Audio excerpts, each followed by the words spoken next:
श्री महाराज की महंतेश्वर महाराज की शिव सांब जय नमः पार्वती पति शिवर हर महादेव।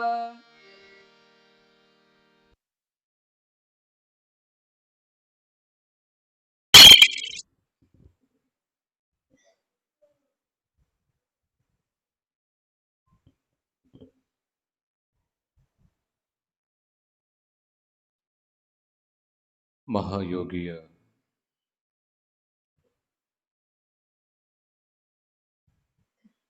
ಪವಿತ್ರವಾಗಿರುವ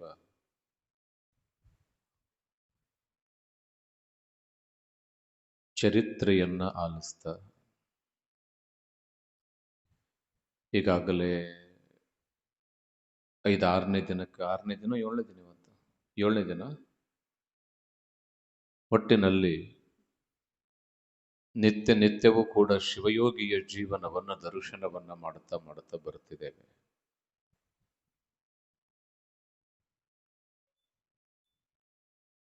ಈ ವರ್ಷ ನಮ್ಮೆಲ್ಲರದು ಏನು ಸೌಭಾಗ್ಯ ಅಂದ್ರೆ ಈ ನಾಡಿನೆಲ್ಲೆಡೆ ಆಗಿ ಹೋಗಿರ್ತಕ್ಕಂತಹ ಶಿವಯೋಗಿಗಳವರ ಜೀವನದ ದರ್ಶನವನ್ನ ನಾವುಗಳು ನೀವುಗಳು ಪ್ರತಿ ವರ್ಷ ಕೇಳುತ್ತಿದ್ವಿ, ನೋಡುತ್ತಿದ್ವಿ. ಆದರೆ ಈ ವರ್ಷ ಯಾರ ಜೀವನ ಚರಿತ್ರೆ ಅಂತಂದ್ರೆ ನೀವೇನು ರುದ್ರ ತಾತ ಅಂತ ಪ್ರೀತಿಲಿಂದ ಮಠಕ್ಕೆ ಬರ್ತೀರಿ, ಹಾಲ್ವಿ ಮಠಕ್ಕೆ ಹೋಗಿ ಮಹಾಂತ ಶಿವಯೋಗಿ ನನ್ನ ತಂದೆ ನನ್ನ ತಾಯಿ ಅಂತ ಹೇಳಿ ನಮಸ್ಕಾರ ಮಾಡುತ್ತೀರಿ. ಬಹುಶಃ ಈ ಭಾಗದ ಜನರಿಗೆ ಈ ಸಂಸ್ಕಾರ ಜ್ಞಾನ ಏನು ಕೊಟ್ಟಿದ್ದಾನೆ ಅಂಥ ಶಿವಯೋಗಿಯ ಜೀವನವನ್ನ ನಾವುಗಳು ನೀವುಗಳು ಈ ವರ್ಷ ದರ್ಶನವನ್ನ ಮಾಡುತ್ತಿದ್ದೇವೆ. ಒಂದೇ ಮಾತು ಹೇಳಬೇಕಂದ್ರೆ ಗುರುಗಳು ಹೇಳುತ್ತಿರ್ತಾರೆ, ಇದು 97 ವರ್ಷದ ಪುರಾಣ. ಇದು ಯಾವುದು? ಚೀಕಲಪರವಿ ಮಠದ ಪುರಾಣ. ಬಹುಶಃ ಭಾಗದೊಳಗ 97 ವರ್ಷಗಳ ಕಾಲ ನಿರಂತರವಾಗಿ ಏನಾದ್ರೂ ಪುರಾಣ ನಡೆಸಿರೋ ಮಠ ಅಂತಂದ್ರೆ ಒಂದು 2-3 ಮಠಗಳಲ್ಲಿ ಮೊಟ್ಟ ಮೊದಲನೆಯ ಮಠ ಅಂದ್ರೆ ಅದು ಚೀಕಲಪರವಿಯ ಮಠ ಅಂತನೂ ಕೂಡ ನಾವು ಅರ್ಥ ಮಾಡ್ಕೋಬಹುದು.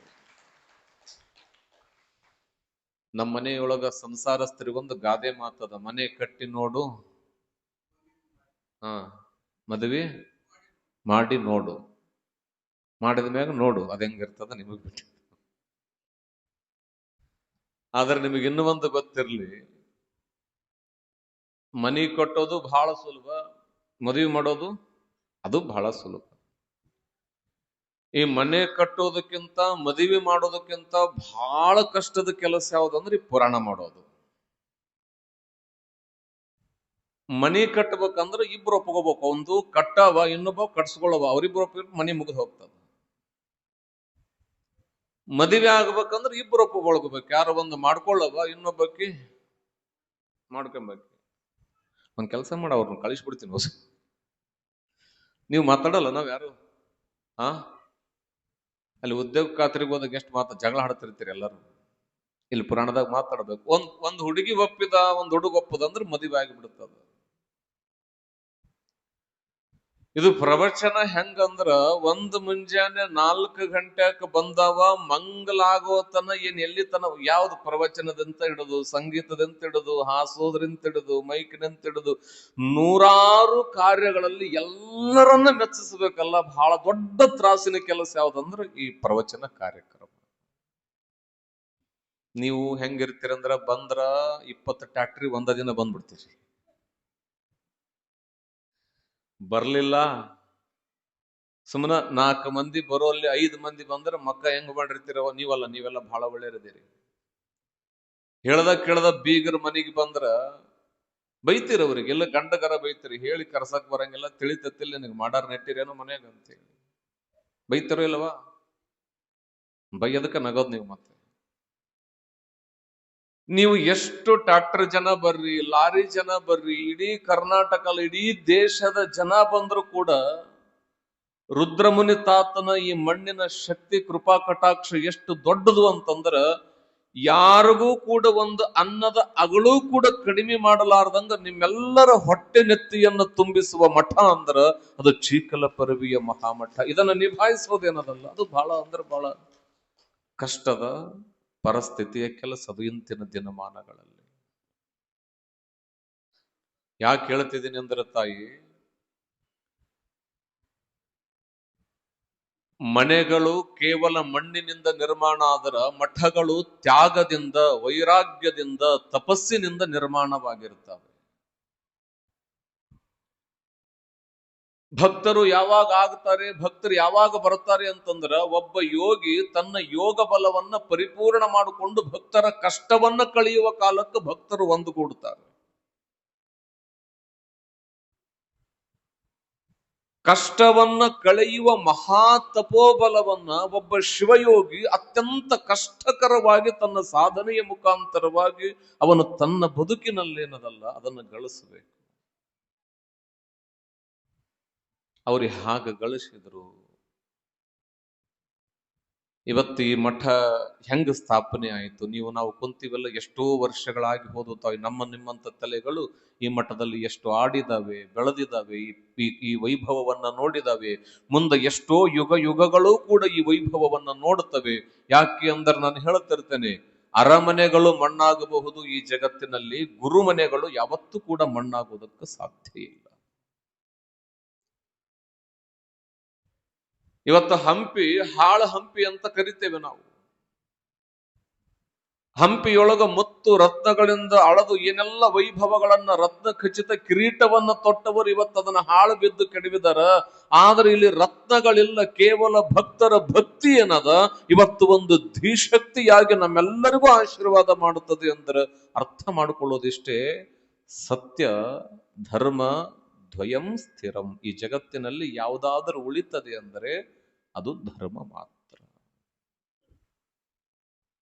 ಮತ್ತು ಧರ್ಮ ಉಳಿತದೆ ಅಂತಂದ್ರೆ ನಾವು ಸುಮ್ಮನೆ ಬಂದು ಮಠಕ್ಕೆ ಬಂದು ನಮಸ್ಕಾರ ಮಾಡಿ ಆಧಾರ ಹಣಿಗಚ್ಕೊಂಡು ಹೋಗೋದಲ್ಲ. ಒಬ್ಬ ಶಿವಯೋಗಿ ತನ್ನ ಜೀವನವನ್ನು ಎಷ್ಟು ಕಷ್ಟವಾಗಿ ಜಗತ್ತಿನಲ್ಲಿ ಕಟ್ಟಿದ್ದಾನೆ.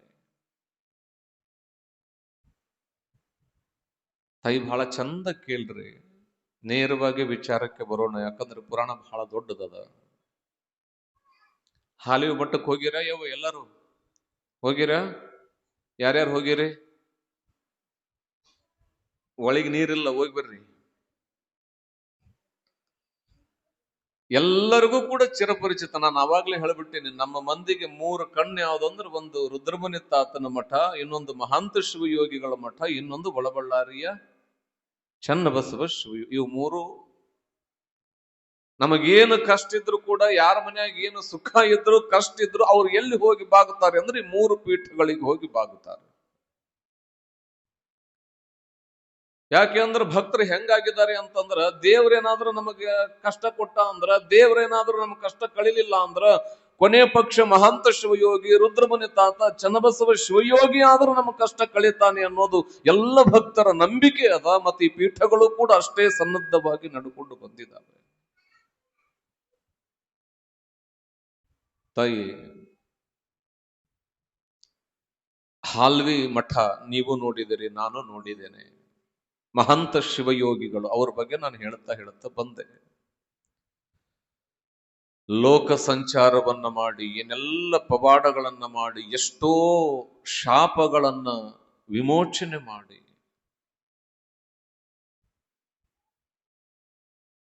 ಅವರು ನೇರವಾಗಿ ಎಲ್ಲಿಗೆ ಬರ್ತಾರೆ ಅಂತಂದ್ರೆ ಕರುನಾಡಿನ ಗಡಿನಾಡು ಭಾಗವಾಗಿರುವ ಹಾಲ್ವಿಯಪುರ ಗ್ರಾಮಕ್ಕೆ ಬಂದರು. ಹಾಲ್ವಿಯಪುರದ ಆರಾಧ್ಯ ದೈವ ಅಂತಂದ್ರೆ ಅದು ಸಿದ್ದೇಶ್ವರ ಮಹಾಸ್ವಾಮಿ. ಎಷ್ಟೋ ಸಾವಿರ ವರ್ಷಗಳ ಇತಿಹಾಸ ಹೊಂದಿರತಕ್ಕಂಥ ದೇವಾಲಯ ಅದು. ಈಗಲೂ ಕೂಡ ನಿಮಗೆ ಸಿಗುತ್ತದೆ. ಅತ್ಯಂತ ವೈಭವದಿಂದ ತೇರಾಗುತ್ತದೆ, ಜಾತ್ರೆ ಆಗುತ್ತವೆ. ಈಗಲೇ ನೀವು ಹೋದ್ರಿ ಅಂತಂದ್ರೆ ಕೂಡ ಸಿದ್ದೇಶ್ವರನ ದೇವಸ್ಥಾನಕ್ಕೆ 6 ಗಂಟೆ ಮೇಲೆ ಹೋಗೋದಕ್ಕೆ ಭಯ ಬೀಳುತ್ತದೆ. ಅಷ್ಟು ಊರು ಹೊರಗಿರತಕ್ಕಂಥ ಗುಡಿ ಅದು. ಈಗಲೂ ಕೂಡ ಕಾಡು ಮೃಗಗಳಿದಾವ, ವಿಷಸರ್ಪಗಳಿದಾವ, ಜಂತುಗಳಿದಾವ, ಕಳ್ಳರ ಕಾಕರ ಭಯ ಅಷ್ಟೆಲ್ಲ ಇದ್ರೂ ಕೂಡ ಮಹಾಂತ ಶಿವಯೋಗಿ ಹಾಲ್ವಿಯ ಗ್ರಾಮದೊಳಗ ಸದ್ಭಕ್ತರಲ್ಲಿ ಹರಕೆ ಮಾಡಿಕೊಂಡಿದ್ದು ಇಷ್ಟೇ: ನಾನು ಯಾರ ಮನೆಯೊಳಗೂ ಇರುವವನಲ್ಲ, ನನ್ನ ವಾಸಸ್ಥಾನ ಸಿದ್ದೇಶ್ವರ ಗುಡಿ. ನಾವೇನೀಗ ಹಾಲ್ವಿ ಮಠ ಅಂತೀವಲ್ಲ ತಾಯಿ, ಗುರುಗಳು ನೇರವಾಗಿ ಮಠಕ್ಕೆ ಬರಲಿಲ್ಲ. ಮಹಂತ ಶಿವಯೋಗಿಗಳು ಹಾಲ್ವಿಯ ಪುರವನ್ನ ಪ್ರವೇಶ ಮಾಡಿದಾಗ ಅವರು ಮೊಟ್ಟ ಮೊದಲು ಇದ್ದಿದ್ದು ಎಲ್ಲಿ ಅಂತಂದ್ರ ಹಾಲ್ವಿಯ ಊರ ಹೊರಗಿನ ಸಿದ್ದೇಶ್ವರನ ಗುಡಿಯಲ್ಲಿ ಅವರ ಅನುಷ್ಠಾನವನ್ನ ಪ್ರಾರಂಭ ಮಾಡಿದರು. ಬಹಳ ಜನ ಅನುಷ್ಠಾನ ಕುಂತಾಗ ಪತ್ರಿಕೆಯೊಳಗೆ ಹಾಕ್ತಾರ, ಲೋಕ ಕಲ್ಯಾಣಾರ್ಥವಾಗಿ ಅನುಷ್ಠಾನ. ಅವು ಲೋಕಕ್ಕೆ ಕಲ್ಯಾಣ ಆಗುತ್ತವೋ ಏನು ಅವ್ರ ಕಲ್ಯಾಣ ಆಗುತ್ತವೋ ನನಗಂತೂ ಗೊತ್ತಿಲ್ಲ. ಆದ್ರೆ ಲೋಕ ಕಲ್ಯಾಣವಾರ್ಥವಾಗಿ ಅನುಷ್ಠಾನ ಮಾಡದವರು ಅಂತಂದ್ರೆ ಅದು ಮಹಂತ ಮಹಾಶಿವಯೋಗಿಗಳು. ತಾಯಿ, ಎಷ್ಟು ಕಠಿಣ ತಪಸ್ಸು ಅವ್ರದು ಅಂತಂದ್ರ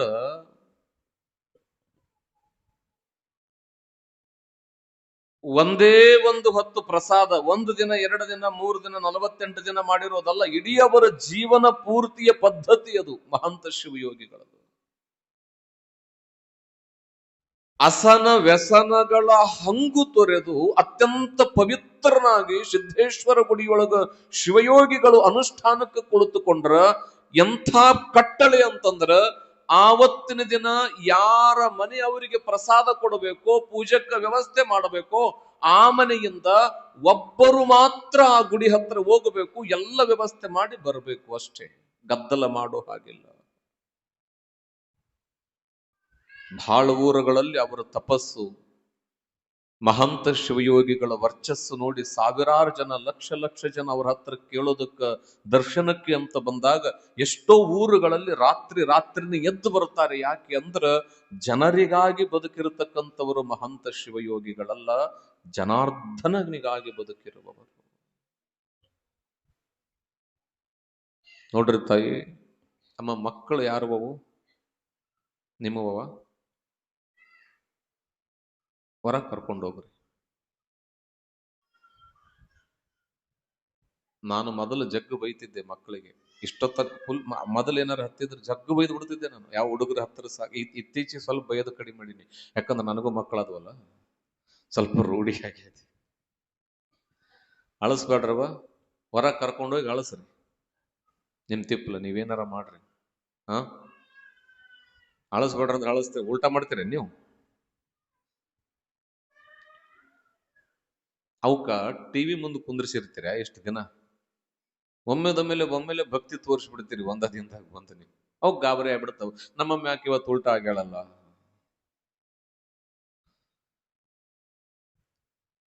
ತಾಯಿ, ಎಂಥ ಕಠಿಣ ನೋಡ್ರಿ. ನಮಗ್ ಪುರಾಣದಾಗ ತಾಸು 2 ತಾಸು ಕುಂದ್ರಕ್ ನಡು ಹಿಡ್ಕೊಂತವ, ಕಾಲು ಹಿಡ್ಕೊಂತವ, ತಲೆ ಹಿಡ್ಕೊಂತವ. ಇಡೀ ಜೀವನ ಪೂರ್ತಿ ಹೆಂಗ ಕುಂತಿರ್ಲಿಕ್ಕಿಲ್ಲ ಮಹಂತ ಶಿವಯೋಗಿ.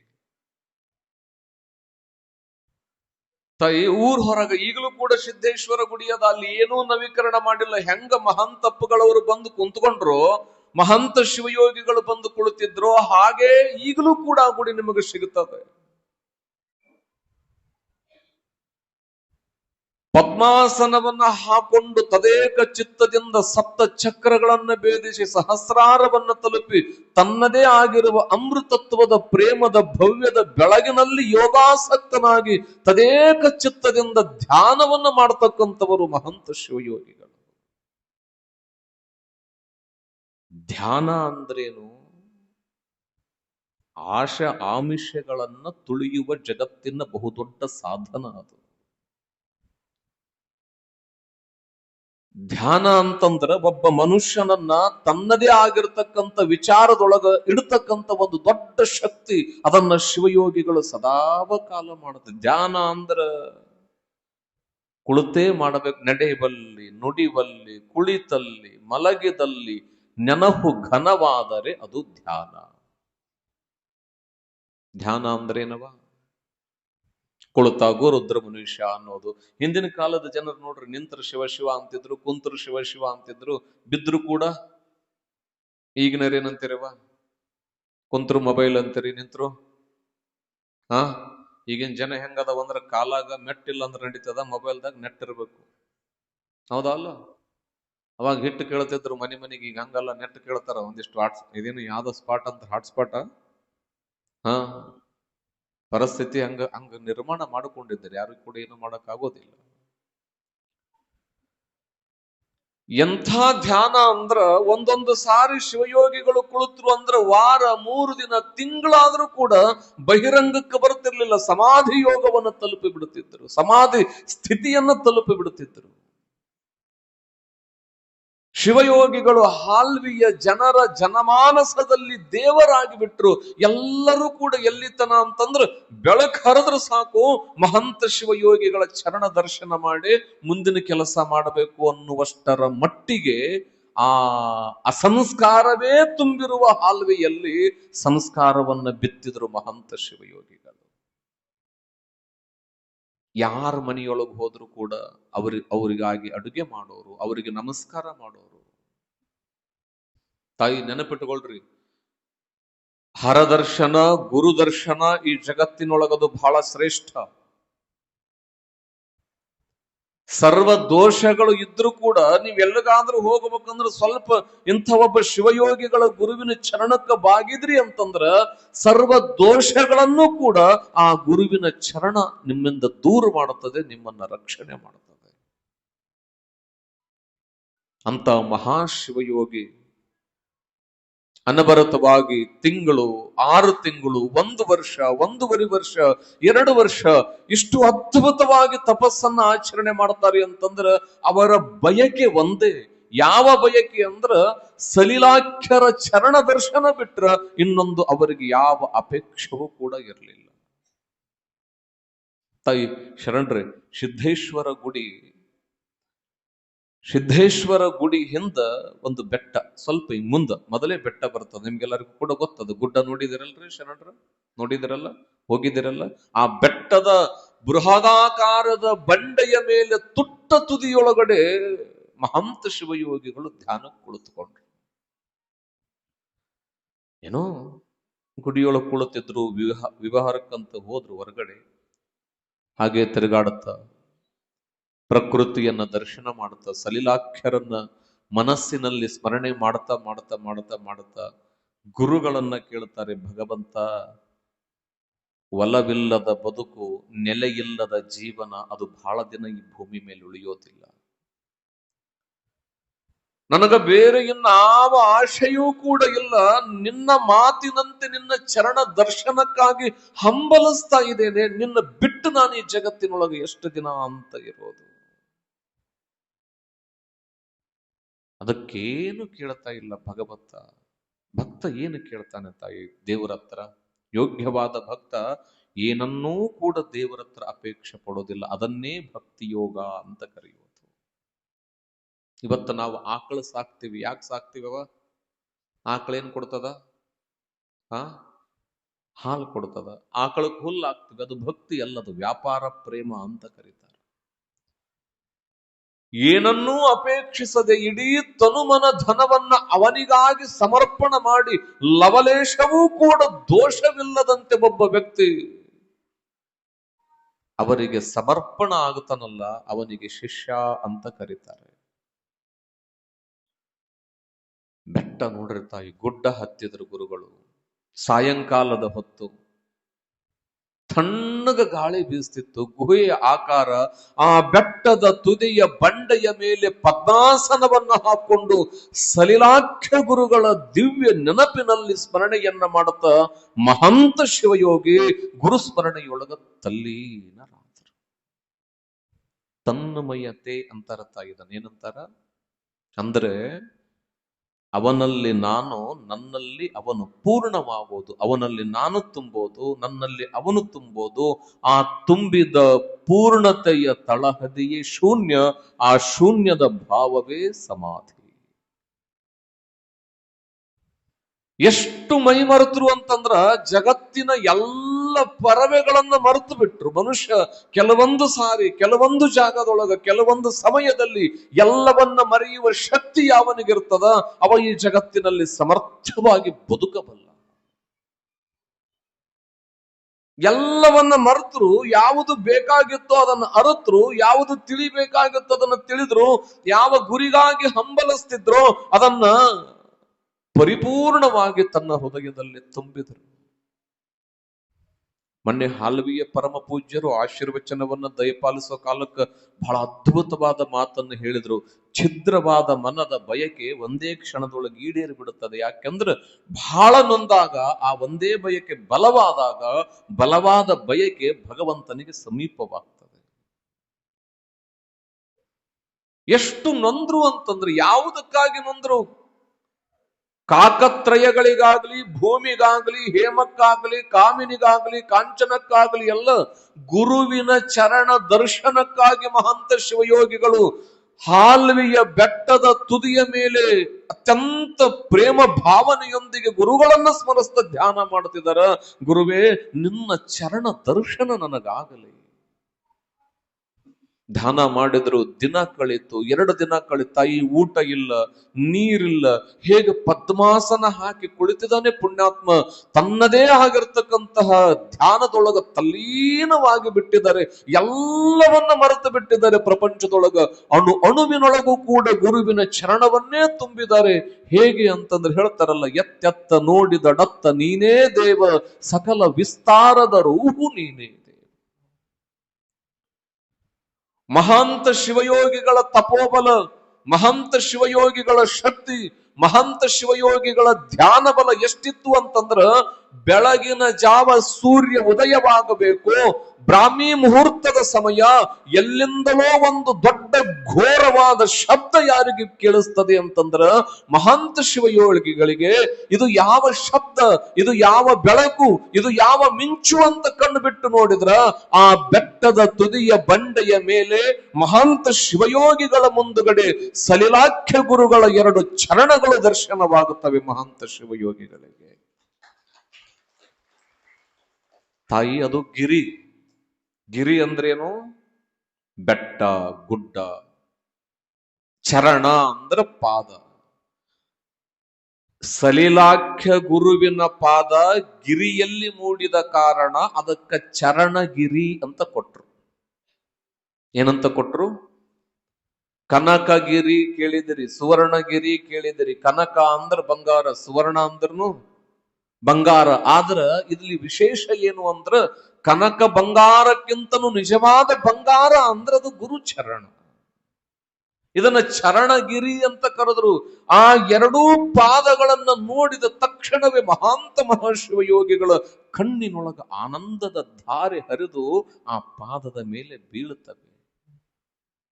ಬಿದ್ದಾಗ 2 ಚರಣಗಳನ್ನು ಒತ್ತಿ ನಮಸ್ಕಾರ ಮಾಡಿ ಮಹಂತ ಶಿವಯೋಗಿಗಳಂತಾರಪ್ಪ, ಎಷ್ಟೋ ಜನ್ಮದ ಪುಣ್ಯದ ಫಲದಿಂದ ನಿನ್ನ ಶಿಷ್ಯನಾದೆ, ಇವತ್ತು 1000 ಜನ್ಮದ ಪುಣ್ಯದ ಫಲದಿಂದ ನಿನ್ನ ಪಾದವನ್ನು ನಾನು ದರ್ಶನ ಮಾಡದೆ ಎಷ್ಟು ಆನಂದ ಆಯಿತು ಅಂದ್ರೆ ಅದನ್ನ ಹಿಡಿದು ನಮಸ್ಕಾರ ಮಾಡಿ ಆನಂದ ಪಟ್ಟು ಆ ಬೆಟ್ಟದೊಳಗೆ ನಲಿದಾಡ್ತಾರೆ ಒಬ್ಬರೇ ಮಹಂತ ಶಿವಯೋಗಿಗಳು.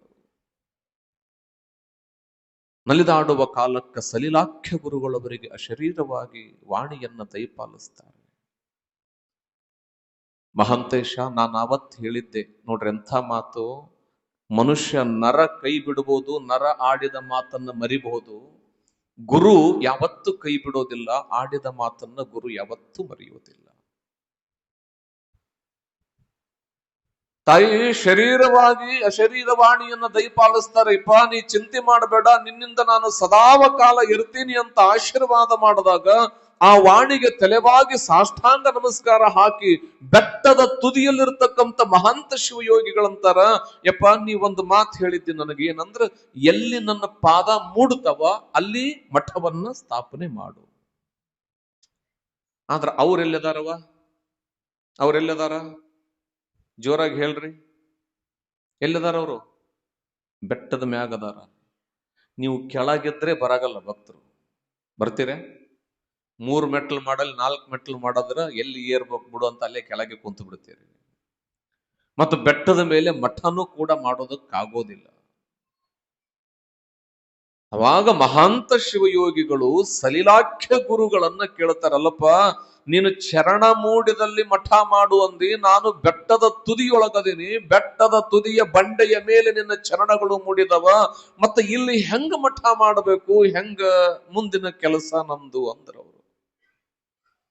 ಆವಾಗ ಸಲಿಲಾಖ್ಯ ಗುರುಗಳು ಮಹಂತ ಶಿವಯೋಗಿಗಳಿಗೆ ಹೇಳ್ತಾರ, ನೋಡು, ಈ ಚರಣದ ಮುಂದೆ ನಿಂತು ನಾನು ಕೊಟ್ಟಿರುವ ಒಂಟಿ ಮುರುಗಿಯ ಬೆತ್ತವನ್ನ ಭೂಮಿಗೆ ಎಸೆ, ಭೂಮಿಗೆ ಹೋಗಿ ಅದು ಎಲ್ಲಿ ಹೋಗಿ ಬೀಳ್ತದ ಅಲ್ಲೇ ಚರಣಗಿರಿಯ ಮಠವನ್ನ ಸ್ಥಾಪನೆ ಮಾಡು, ಆ ಮಠ ಇಡೀ ಜಗತ್ತನ್ನ ಬೆಳಗುತ್ತದೆ ಅಂತ ಆಶೀರ್ವಾದವನ್ನ ಮಾಡಿದ್ರು. ಎಂಥ ಅದ್ಭುತ! ಚರಣಗಿರಿಯ ಮಠ ಭುವಿಯೊಳಗ ಸ್ಥಾಪನೆ ಆಗಬೇಕಾದ್ರೂ ಕೂಡ ಅದು ಸಲಿಲಾಖ್ಯ ಗುರುಗಳ ಕೊಟ್ಟ ಬೆತ್ತದಿಂದನೇ ಅದು ಸ್ಥಾಪನೆಯಾಗಿರೋದು. ನೀ ಎಲ್ಲಿ ಬಿಸಿಟ್ಟುತ್ತೀಯೋ ಅದು ಎಲ್ಲಿ ಹೋಗಿ ಬೆತ್ತ ಬೀಳುತ್ತದೋ ಆ ತಾಣ ಅದು ಪುಣ್ಯ ತಾಣ, ಅದು ಪೂರ್ವ ಪುಣ್ಯ ತಾಣ. ಅಲ್ಲಿ ಶಿವಯೋಗದ ಶಕ್ತಿ ಅದ, ಜ್ಞಾನದ ಶೆಲೆ ಅದ. ಅಲ್ಲಿ ನೀನು ಮಠವನ್ನ ಸ್ಥಾಪನೆ ಮಾಡು, ನಿನ್ನ ಜೊತೆಗೆ ನಾನು ಸದಾಕಾಲ ಇರುತ್ತೇನೆ. ನಮಸ್ಕಾರ ಮಾಡಿದರು. ಗುರುಗಳ ಪ್ರೇಮದ ಕೃಪೆಯನ್ನ ಹೊತ್ತರು. ಆನಂದವಾಯಿತು, ಬಲ ಬಂತು. ಯಾರಿಗೆ? ಯಾರ್ಯಾರೋ ಕೇಳ್ತಿರ್ತಾರೆ, ಕೆಲವೊಬ್ರು ಪಂಚಾಂಗ ಕೇಳೋ ಕಾಲ ಕೇಳ್ತಿರ್ತಾರೆ, ನಮಗ ಶುಕ್ರ ಬಲ ಇಲ್ಲ, ನನಗ ಶನಿ ಬಲ ಇಲ್ಲ, ಆ ಬಲ ಇಲ್ಲ, ಈ ಬಲ. ಯಾವ ಬಲ ಇಲ್ಲ ಅಂದ್ರೂ ನಡೀತದ. ಗುರುಬಲ ಏನಾದ್ರೂ ನಿಮ್ಮ ಹತ್ರ ಚಲೋ ಇತ್ತು, ಅವನ ಆಶೀರ್ವಾದ ಇತ್ತು ಅಂತಂದ್ರ ಯಾವ ಗ್ರಹಗಳು ಕೂಡ ನಿಮಗೇನು ಮಾಡೋದಕ್ಕೆ ಸಾಧ್ಯ ಇಲ್ಲ. ಅಷ್ಟು ಶಕ್ತಿ ಒಬ್ಬ ಗುರುವಿನೊಳಗಿರೋದಕ್ಕೆ ಸಾಧ್ಯ. ಅದಕ್ಕೆ ಹೇಳ್ತಾರಲ್ಲ, ಸುಲಭ ಶ್ರೀ ಗುರುವೇ ಕೃಪೆಯಾಗು. ಅವನ ಕರಳು ಹೇಗಿರ್ತದೆ ಅಂತಂದ್ರೆ, ಒಬ್ಬ ಯೋಗ್ಯವಾದ ಗುರುವಿನ ಹೃದಯ ಹೇಗಿರ್ತದೆ ಅಂದ್ರೆ, ಅವ ತ್ಯಾಗಿನೇ ಇರ್ತಾನೆ ಈ ಪ್ರಪಂಚದೊಳಗೆ. ಅವನಿಗೇನು ಬೇಕಾಗಿರೋದಕ್ಕೂ ಸಾಧ್ಯ. ಅವಾಗ ಶರಣರೇ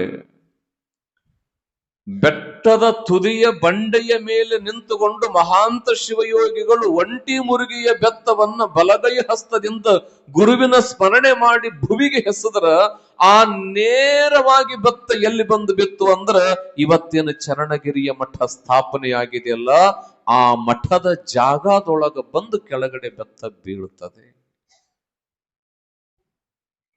ಅದು ಹಾಲ್ವಿಯ ಗ್ರಾಮದ ಕುಲಕರ್ಣಿಯವರ ಹೊಲ, ಅದು ದೇಸಾಯಿಯವರದು ಹೊಲ. ಏನೀಗ ಮಠ ಅದಲ್ಲ, ಹಾಲ್ವಿಯ ಕುಲಕರ್ಣಿಯವರು ಹೊಲ. ಆ ಹೊಲದೊಳಗೆ ಹೋಗಿ ಬಿತ್ತು, ಬೆತ್ತ ಬಿತ್ತು ಕರೆ ಅವ್ರು ಕೊಡ್ಬೇಕಲ್ಲ ಹೊಲ. ನಾನು ಹೋಗಿದ್ದೀನಿ, ಈಗ ಕಡೆ ಕೊಡ್ತೀರ? ಅದರಾಗ ಇತ್ತೀಚಿಗಂತರೂ ಯಪ್ಪು ಹೊಲ ಮನಿ ಅಂತಂದ್ರೆ ನೋಡಿರಿಲ್ಲ. ಮುಂಜಾನೆದ್ದು ಗುದ್ದಾಡಿದ್ದೆ. ಅಜ್ಜವ್ರ ಹತ್ರ ಜಗ್ಗಿ ಬರ್ತಿರ್ತಾವ ಕೇಸವೆ, ಇಲ್ರಿ ನನ್ನ ಹೊಲ ಅವ ಕೊಡಂಗಿಲ್ಲ ಅಂತ, ನೀವು ಹೊಲ ಅವ ಕೊಡಂಗಿಲ್ಲ ಅಂತಾನ. ಗುದ್ದಾಡಿದ್ರೆ ಮಠಕ್ಕೆ ಬರೋರು ಬಹಳ ಮಂದಿ ಇದಾರೆ, ಭಕ್ತಿಗೆ ಬರೋರು ಕಡಿಮೆ. ಯಾಕಂದ್ರ ಅವ್ರಿಗೇನು ತಾಕತ್ತು ಅಂದ್ರೆ ಗುರುವಿನ ಪ್ರೇಮ ಅಂದ್ರಂಗಿರ್ತದ. ಬೆತ್ತ ಹೋಗಿದ್ರು, ಕೆಳಗಡೆ ಬಂದು ಬಿತ್ತು ಬೆತ್ತ. ಅದು ಶಿಖರವನ್ನ ಇಳಿದು ಗಿರಿಯನ್ನ ಇಳಿದು ಕೆಳಗಡೆ ಬರ್ತಾರ ಮಹಂತ ಶಿವಯೋಗಿಗಳು. ಸಲಿಲಾಖ್ಯ ಗುರುವಿನ ಸ್ಮರಣ ಮಾಡುತ್ತ ಈ ಗುರುವಿನ ಆಗಮನಕ್ಕಾಗಿ ಸಿದ್ದೇಶ್ವರ ಗುಡಿ ಹತ್ರ ಗುರುಗಳು ಎಲ್ಲಿ ಹೋಗಿದ್ದಾರೆ ಅಂತ ತಿಳ್ಕೊಂಡು ಸಾವಿರಾರು ಜನ ನೆರೆದು ಬಿಟ್ಟಿದ್ರು. ಪುಣ್ಯಾತ್ಮನ ಆಗಮನಕ್ಕಾಗಿ ಬರೋದನ್ನ ನೋಡಿದ್ರು, ಆನಂದ ಆಯ್ತು. ಎಲ್ಲ ಭಕ್ತರು ಓಡೋಡ್ ಹೋಗಿಪ್ಪ, ನಾವಿಲ್ಲಿ ಹುಡುಕಕತ್ತೀವಿ, ನೀವು ಬೆಟ್ಟದ ಮೇಲೆ ಹೋಗಿ, ನಿನಗೆ ಅದು ತಂದೀವಿ, ನಿನಗೆ ಪ್ರಸಾದ ತಂದೀವಿ, ನಿನಗೆ ಜಳಕಕ್ಕೆ ನೀರು ತಂದೀವಿ. ಎಲ್ಲ ಮುಗಿತು, ಸ್ನಾನ ಪೂಜೆ ಸಿದ್ದೇಶ್ವರ ಗುಡಿಯೊಳಗೆ ಎಲ್ಲ ಮುಗಿಸಿ ನಡೆದಿರುವ ಎಲ್ಲ ವಿಚಾರವನ್ನ ಭಕ್ತರ ಮುಂದೆ ಮಂಡಿಸ್ತಾರೆ, ಹೇಳುತ್ತಾರೆ ಮಹಂತ ಶಿವಯೋಗಿಗಳು. ನೋಡ್ರಪ್ಪ, ನನ್ನ ಒಂದು ಕನಸದ ಮನೆ ಕಟ್ಟುವ ಕನಸಲ್ಲ, ಮಠ ಕಟ್ಟುವ ಕನಸು. ಆ ಮಠದಲ್ಲಿ ಸಾವಿರ ಸಾವಿರ ಲಕ್ಷ ಕೋಟಿ ನಂದ ಹೃದಯಗಳಿಗೆ ಸಾಂತ್ವನ ಸಿಗಬೇಕು. ಮಕ್ಕಳಿಲ್ಲದ ಬಂಜೆಗೆ ಮಕ್ಕಳನ್ನ ಕರುಣಿಸುವ ಪೀಠ ಆಗಬೇಕು. ಕಣ್ಣಿಲ್ಲದವರಿಗೆ ಕಣ್ಣು, ಬಿದ್ದವರಿಗೆ ಬದುಕು, ಏನೂ ಇಲ್ಲದವರಿಗೆ ಏನೆಲ್ಲವನ್ನ ಕೊಡುವ ಮಠ ಅದು ಚರಣಗಿರಿಯ ಮಠ ಆಗಬೇಕು. ಅಂತ ಮಠವನ್ನು ನಾನು ಸ್ಥಾಪನೆ ಮಾಡಬೇಕು ಅಂತ ಅನ್ಕೊಂಡಿದ್ದೇನೆ. ಊರು ಜನ ಅಂದ್ರ ಬುದ್ಧಿ ನಮ್ಮ ಹೊಲ ಐತಿ, ನಮ್ಮ ಹೊಲದಾಗ ಮಾಡ್ರಿ, ನಿಮ್ಮ ಹೊಲದಾಗ ಮಾಡ್ರಿ, ಎಲ್ಲರೂ ನಿಂತ್ಕೊಂಡಿದ್ರು. ನೀವೆಲ್ಲಿ ಬೇಕಾದ್ರೆ ನಮ್ಮ ಮನೆ ಬಿಟ್ಟು ಬಿಡ್ತೀನಿ, ನಮ್ಮ ಮನೆಯಾಗ ನೀವು ಮಠ ಮಾಡ್ತೀರಂದ್ರೆ ಮಾಡ್ರಿ. ಎಷ್ಟು ಪ್ರೇಮ ಇಟ್ಟಿದ್ರು ಮಹಾಂತ ಶಿವ. ಯಾಕೆಂದ್ರ ಗುರು ಪ್ರೇಮ ಇದ್ದಲ್ಲಿಯೇ ಉಳಿಯೋದು. ಪ್ರೇಮ ಶಕ್ತಿ, ಭೂಶಕ್ತಿ ಅದೆಲ್ಲಿರ್ತದ ಅಲ್ಲಿ ಒಬ್ಬ ಗುರು ಉಳಿತಾನ. ಅವಾಗ ಗುರುಗಳು ಹೇಳಿದರು, ಇಲ್ಲ, ಅದಕ್ಕೆ ಸಲಿಲಾಖ್ಯ ಗುರುಗಳೇ ಒಂದು ದಾರಿಯನ್ನ, ಅಂದ್ರೆ ನಮ್ಮ ಗುರುಗಳು ನಮಗೊಂದು ದಾರಿಯನ್ನ ತೋರಿದ್ದಾರೆ. ಆ ಜಾಗ ಯಾರ್ದು ಅಂತ ಗೊತ್ತಿಲ್ಲ. ಹಿಂಗ ಒಂಟಿ ಮುರುಗಿಯ ಬೆತ್ತ ಎಲ್ಲಿ ನಮಗ ದರ್ಶನ ಆಗ್ತದ, ನಾನು ಅಲ್ಲೇ ಮಠವನ್ನ ನಿರ್ಮಾಣ ಮಾಡುವವ. ಆಯ್ತು ಅಂತ ತಿಳ್ಕೊಂಡು ಸಿದ್ದೇಶ್ವರ ಗುಡಿಯಿಂದ ಈ ಕಡೆ ಬರ್ತಾರೆ. ಆ ಬೆತ್ತ ದರ್ಶನ ಆದ ನಂತರ ಮುಂದೇನಾಗ್ತದೆ ಅನ್ನೋದನ್ನ ನಮ್ಮ ಗವಾಯಿಗಳವರು ಒಂದು ಗೀತೆಯನ್ನ ಹಾಡಿದ ನಂತರ ನೇರವಾಗಿ ಪ್ರವಚನಕ್ಕೆ ಬರೋನೆಲ್ಲರೂ ಶಾಂತ ರೀತಿಯಿಂದ ಕುಳಿತುಕೊಳ್ಬೇಕು.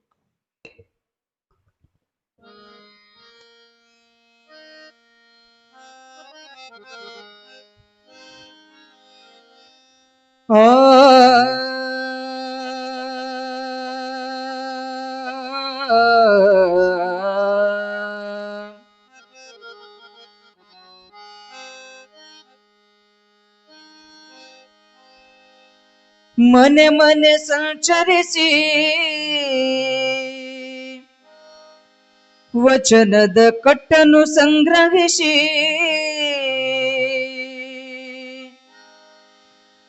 ಮಹಾಸಭಯ ರಚಿಸಿ ಜನರ ಹಿತವನ್ನು ತಾ ಬಯಸಿ ಅಂಧ ಅನಾಥರ ಚಂದದಿ ಪೊರೆದ ತಂದೆಯು ತಾನೆನಿಸಿ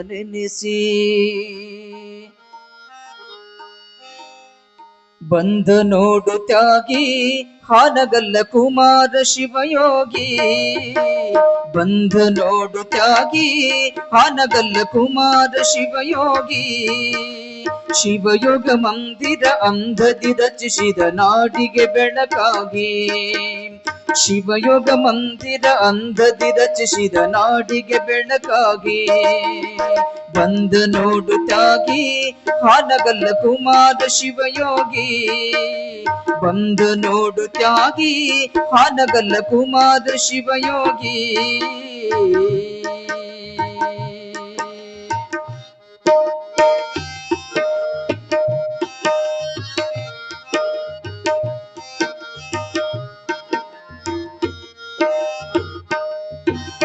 ಮನೆಯ ಬಿಟ್ಟನಲ್ಲ, ತಾಯಿಯ ಮರಳಿ ನೋಡಲಿಲ್ಲ, ಮಠವ ಕಟ್ಟಲಿಲ್ಲ, ಕೈಯಲ್ಲಿ ಹಣವ ಮುಟ್ಟಲಿಲ್ಲ.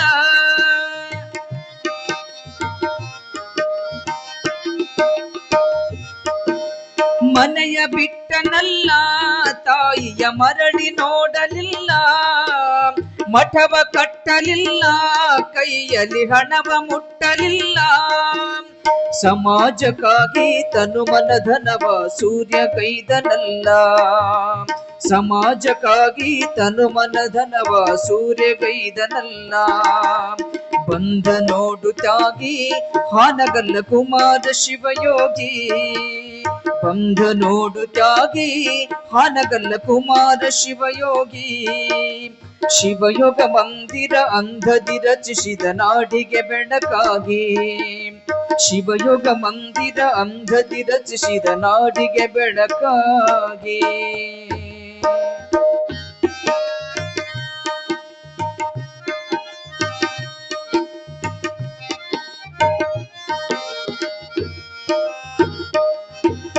ಮನೆ ಮನೆ ಸಂಚರಿಸಿ ವಚನದ ಕಟ್ಟನ್ನು ಸಂಗ್ರಹಿಸಿ ಮಹಾಸಭೆಯ ರಚಿಸಿ ಜನರ ಹಿತವನ್ನು ತಾ ಬಯಸಿ.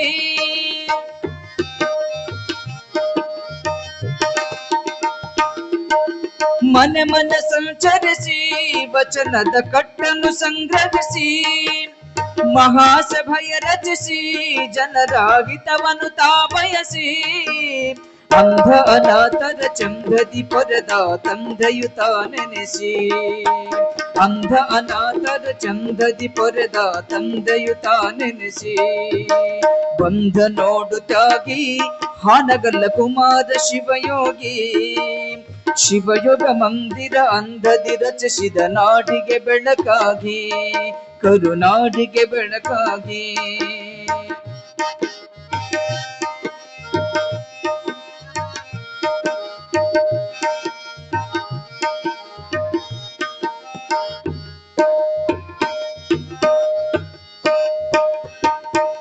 ನೋಡುವೆ ಕಣ್ತುಂಬಿ ನಿನ್ನ ನೆನೆಯುವೆ ಮನ ತುಂಬಿ, ಹಾಡುವೆ ಮೈ ತುಂಬಿ ನಿನ್ನ ಕರೆಯುವೆ ಎದ ತುಂಬಿ.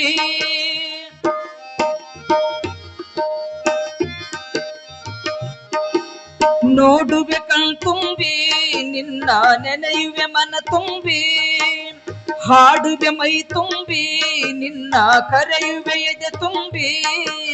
ಮಂಗಳ ಮೂರುತಿ ಪಾವನ ಕೀರುತಿ ಹಬ್ಬಿತು ಜಗ ತುಂಬಿ, ಮಂಗಳ ಮೂರುತಿ ಪಾವನ ಕೀರುತಿ ಹಬ್ಬಿತು ಜಗ ತುಂಬಿ. ಬಂದ ನೋಡು ತ್ಯಾಗಿ ಹಾನಗಲ್ಲ ಕುಮಾರ ಶಿವಯೋಗಿ, ಬಂದ ನೋಡು ತ್ಯಾಗಿ ಹಾನಗಲ್ಲ ಕುಮಾರ ಶಿವಯೋಗಿ. ಶಿವಯೋಗ ಮಂದಿರ ಅಂಧದಿ ರಚಿಸಿದ ನಾಡಿಗೆ ಬೆಳಕಾಗಿ, ಶಿವಯೋಗ ಮಂದಿರ ಅಂಧದಿ ರಚಿಸಿದ ನಾಡಿಗೆ ಬೆಳಕಾಗಿ, ಕರುನಾಡಿಗೆ ಬೆಳಕಾಗಿ, ಕರುನಾಡಿಗೆ ಬೆಳಕಾಗಿ.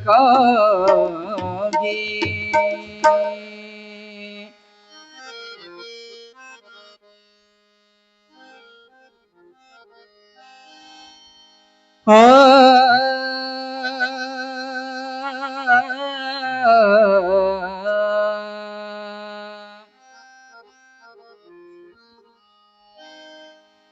ಕುಲಕರ್ಣಿಯವರಿಗೆ ಬಹುದಿನಗಳಿಂದಲೂ ಕಾಡುತ್ತಿರ್ದಿತು,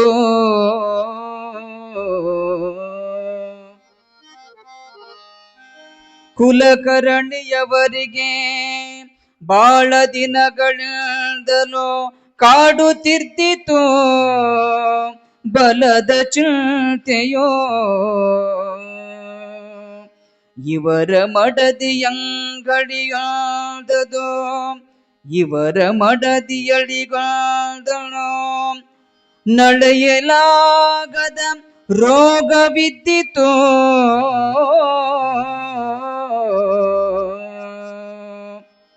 ಕಡೆವ ವೈದ್ಯರೋ, ಕಡೆವ ವೈದ್ಯರೋ ದೊರೆಯಲಾರದೆ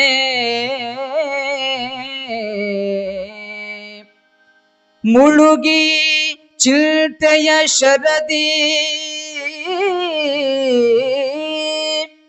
ಮುಳುಗಿ ಚಿಂತೆಯ ಶರದಿ ವರ ಬರಲಾಗದಂತಿರಲೋ, ವರ ಬರಲಾಗದಂತಿರಲೋ. ಶಿವ ಸಾಂಬ ಜಯ ನಮಃ ಪಾರ್ವತೀಪತಿ ಶಿವರ ಹರ ಮಹಾದೇವ. ರುದ್ರಮುನೀಶ್ವರ ಮಹಾರಾಜ ಕಿ, ವಿರೂಪಾಕ್ಷೇಶ್ವರ ಮಹಾರಾಜ ಕಿ, ಮಹಾಂತೇಶ್ವರ ಮಹಾರಾಜ ಕಿ. ಶಿವ ಸಾಂಬ ಜಯ ನಮಃ ಪಾರ್ವತೀಪತಿ ಶಿವ ಹರ ಹರ ಮಹಾದೇವ.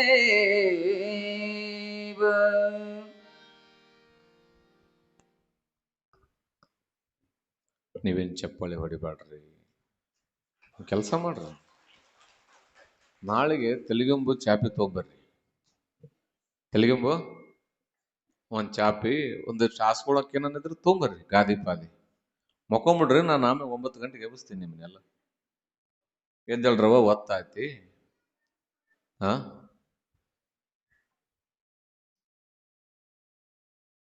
ಹೊಡಿಬೇಕವ. ಇಲ್ಲಿ ನೀವು ಎಲ್ಲಿ ಕುಂತೀರಿ ಹೇಳ್ರಿ? ಹಾ, ಎಲ್ಲಿ ಕುಂತಿದ್ದ ನನಗೇನು ಗೊತ್ತಾಯ್ತ? ಮಠದಾಗ ಕುಂತೀರಿ. ಇದು ಪುರಾಣ. ಇದು ಏನಂತಾರೆ ಇದಕ್ಕ? ಪುರಾಣ ಪ್ರವಚನ ಅಂತಾರ. ತಿಳಿದ್ರ ಹೊಡಿಬೇಕು, ತಿಳಿಲಿಲ್ಲ ಅಂದ್ರೆ ಮಕ್ಕೊಂಬಿಡ್ಬೇಕು. ಅದರ ನಮ್ಮ ಕಡೆ ಮಂದಿಗೆ ಹೇಳೋದು ಗನತಿಪ್ಪಲ್ಲ, ಅದಕ್ಕೆ ಹೇಳೋದು. ಹಚ್ಕೊಂತಿರ್ತಾರ. ಅವ್ರ ಮೊನ್ನೆ ಅಂತ ನೋಡ್ರಿ, ಪುರಾಣಕ್ಕೆ ಬರ್ರಿ ಅಂತ ಹೇಳೋದೇ ನಮ್ ದೌರ್ಭಾಗ್ಯ. ಖರೆ ಅಂದ್ರೆ ಮತ್ತೆ 97 ವರ್ಷ ಆಗೈತಿ. ಎಷ್ಟು ವರ್ಷ? 97 ವರ್ಷ ಅಲ್ರಿ ಬುದ್ಧಿ. 97 ವರ್ಷ. ನನ್ನಂತವ್ರು 3 ಮಂದಿ ಆಗ್ಯಾರ ಈಗ ಅಲ್ಲಿದ್ರ. ಅಂದ್ರೆ 39 ವರ್ಷ. ಮತ್ ನೀವು ಕೇಳಿರೋದು ಏನವ? ಬರೀ ಮುಂಜಾನೆ ಎದ್ದು ನಿಮ್ ತಲೆಗೆ ಏನಿರ್ತೈತಿ, ಈಗ ಬಂದಿರಿ ಮತ್ತ ನಾನು ಯಾವಾಗ ಹೋಗ್ಯಾನು, ನರೇಂದ್ರ ಮೋದಿ ಯಾರು ಹಾಕ್ತಾರಲ್ಲ ರೊಕ್ಕ ನಿಮ್ಗೆ ಬಂದಾವೋ ಇಲ್ಲೋ, 2,000 ರೂಪಾಯಿ ಬಂದಾವೋ ಇಲ್ಲೋ, ಆ ಒಟ್ಟ ರೊಕ್ಕ ಬಂದಾವೋ ಇಲ್ಲೋ, ಅದಾಗೈತೋ ಇಲ್ಲೋ, ಇದಾಗೈತೋ ಇಲ್ಲೋ. ಒಂದು ಸಮಸ್ಯೆ ಏನಂತಂದ್ರ ನಮ್ ಕಡೆ ಅಂತಲ್ಲ, ಈ ಭೂಮಿ ಮೇಲೆ ಇರೋ ಸಮಸ್ಯೆ ಏನಂದ್ರ ಸ್ವಲ್ಪ ಸುಖ ಇದ್ದಾಗ ಮಠ ಮಾನ್ಯಗಳಿಗೆ ಬರೋದು ಬಹಳ ಕಡಿಮೆ. ಯಾವಾಗ ಬರ್ತಾರ ಜಾಸ್ತಿ ಹೇಳ್ರಿ? ಈ ಶನಿ ದೋಷ ಪೂಜೆ ಮಾಡ್ಸೋದೇ ತ್ರಾಸಾಗೈತೆ ಅಂತೇಳಿ ಬರ್ತಾರ. ಅವ್ರು ಬರೋದ್ ನೋಡ್ಬೇಕು ಹೆಂಗ್ ಬರ್ತಾರ. ತಾತ ಹೇಳ್ಬಾರ್ದಪ್ಪ, ನಮ್ ಜೀವನ ಪೂರ್ತಿ ತ್ರಾಸಾಗೈತೆ. ತ್ರಾಸಾದ್ರೆ ನಾನೇನ್ ಮಾಡ್ಲಿ, ಎತ್ತಾಗ ಹೋಗ್ಬೇಕು ಒಳಗೆ ಆಳಕ್ಕ. ಚಲೋ ಇದ್ದಾಗ ಯಾರು ಬೇಡ, ತ್ರಾಸಾದಾಗ ಹೌದಲ್ಲ. ಮತ್ತ ಅವಾಗ ಇನ್ನೂ ಒಂದು ಹೊಸ ತೆಗಿತಾರ, ತ್ರಾಸಾದ ಕೆಲಸ ಆಗ್ಲಿಲ್ಲ ಅಂದ್ರೆ ಸ್ವಾಮಿಗಳು ಬೇಕೊಂಡ್ಬಿಡೋದು. ಆ ತಾತನ ತಕ್ಕೇನು ಶಕ್ತಿ ಇಲ್ಲ. ಶಕ್ತಿ ಐತಿ ನಿನಗೆ, ಇದೇ ಬದುಕಿನ ತಗೊಂಡ್ಬಿಡ್ತಾನ, ನೀನ್ ಕ್ಲಾಸ್ ಆಗು, ಇಲ್ಲಿಗೆ ಬಾ, ನಿನಗೆ ಕೊಟ್ಕೊಂಡ್ ಕುಂತ್ಕೊಂಡ್ಬಿಡ್ತಾನ, ಬೇರೆ ಕೆಲಸ ಇಲ್ಲ ಬಿಡ್ತಾನ ಆತ್ಮರಿಗೆ ಸ್ವಾಮಿಗಳಿಗೆ. ಹೆಂಗ್ ಮಾಡ್ಕೊಂಡ್ಬಿಟ್ರಿ ಸ್ವಾಮಿಗಳು ಅಂದ್ರೆ, ಒಟ್ಟು ನಮ್ ತಿಪ್ಪಲಕ್ ನನ್ನ ತ್ರಾಸ ಆದಂಗ ಆತ್, ನನಗ್ ಒಳ್ಳೇದ್ ಮಾಡ್ಬೇಕು ಆಟೆ. ನಾನ್ ಚಲೋ ರೊಕ್ಕ ಇದ್ದಾಗ, ಚಲೋ 2 ಬೆಳಿ ಬಂದಾಗ, ಚಲೋ ಬಂದಾಗ, ಬಕಣದಾಗ ರೊಕ್ಕ ಇದ್ದಾಗ, ಅಂಗಿಯಾಗ ಗಂಜಿ ಇದ್ದಾಗ ಎಲ್ಲಿ ಕುಂದಿರ್ತಾರ್ರಿ? ಭಜನೆ ಮಾಡ್ತಾರ ಅವಾಗ ಇಸ್ಪಾಟ್ ಆಡ್ಕೊಂಡ್ ಕುಂದಿರ್ತಾರ. ಒಳಗ ಹೊರಗ ಒಳಗ ಹೊರಗ. ಪೂರ್ತಿ ಲಾಸ್ ಆಗಿ ತ್ರಾಸ ಆದಾಗ ಸಪ್ತ ಭಜನೆ ಮಾಡ್ತಾರ. ಓಂ ನಮ ಶಿವಾಯ. ಅದು ಏನ್ ಮಾಡೋಕ್ಕ ದೇವ್ರು? ಅದಕ್ಕೆ ಹೇಳ್ತಾರಲ್ಲ, ಸುಖ ಇದ್ದಾಗ ರುದ್ರಮುನಿ ತಾತನ ಹತ್ರ ಬರ್ರಿ. ನಿಮ್ ಕಡೆ ಚಲೋ ಇದ್ದಾಗ, ನಿಮ್ ಕಡೆ ಎಲ್ಲ ಆರಾಮಿಗಿದ್ದಾಗ, ನೀವು ಚಲೋ ಇದ್ದಾಗ ರುದ್ರಮುನಿ ತಾತನ ಹತ್ರ ಬರ್ರಿ. ನಿಮಗ ತ್ರಾಸ ಆದಾಗ ನೀವು ಮನ್ಯಾಗ ಕುಂದ್ರಿ, ರುದ್ರಮುನಿ ತಾತ ನಿಮ್ಮ ಮನೆಗೆ ಬಂದು ನಿಮ್ಮ ಕಷ್ಟ ಕಳೆದು ನಿಮ್ಗೆ ಆಶೀರ್ವಾದ ಮಾಡ್ತಾರ. ಹೌದಾ ಅಲ್ಲ? ಅಷ್ಟಕ್ಕೆ ನಾವು ಹೆಂಗ್ ಅದಕ್ಕೆ ಹೇಳೋದು, ಇದು ಇಷ್ಟು ಸೀಮಿತ ಅಲ್ಲ, ಬಹಳ ದೊಡ್ಡದದ ಗುರು. ಇದು ಒಂದು ಪರಂಪರೆ ತಾಯಿ. ಇದು ನಮಗೆ ಅವಾಗಿನ ಕಾಲದಾಗ ಒಂದು ಮಾತು ಅಂತಿದ್ರು, ಮಗ ಮನೆಗಾಗ್ಲಿಲ್ಲ ಆ ಕಡೆಗೆ ಮಠಕರ ಆಗ್ಲಿಲ್ಲ. ಅಂದ್ರ ಅರ್ಥ ಏನು? ಮನೆಗೂ ಮಠಕ್ಕೊಂದು ಅವಿನಾಭಾವ ಸಂಬಂಧ ಐತಿ.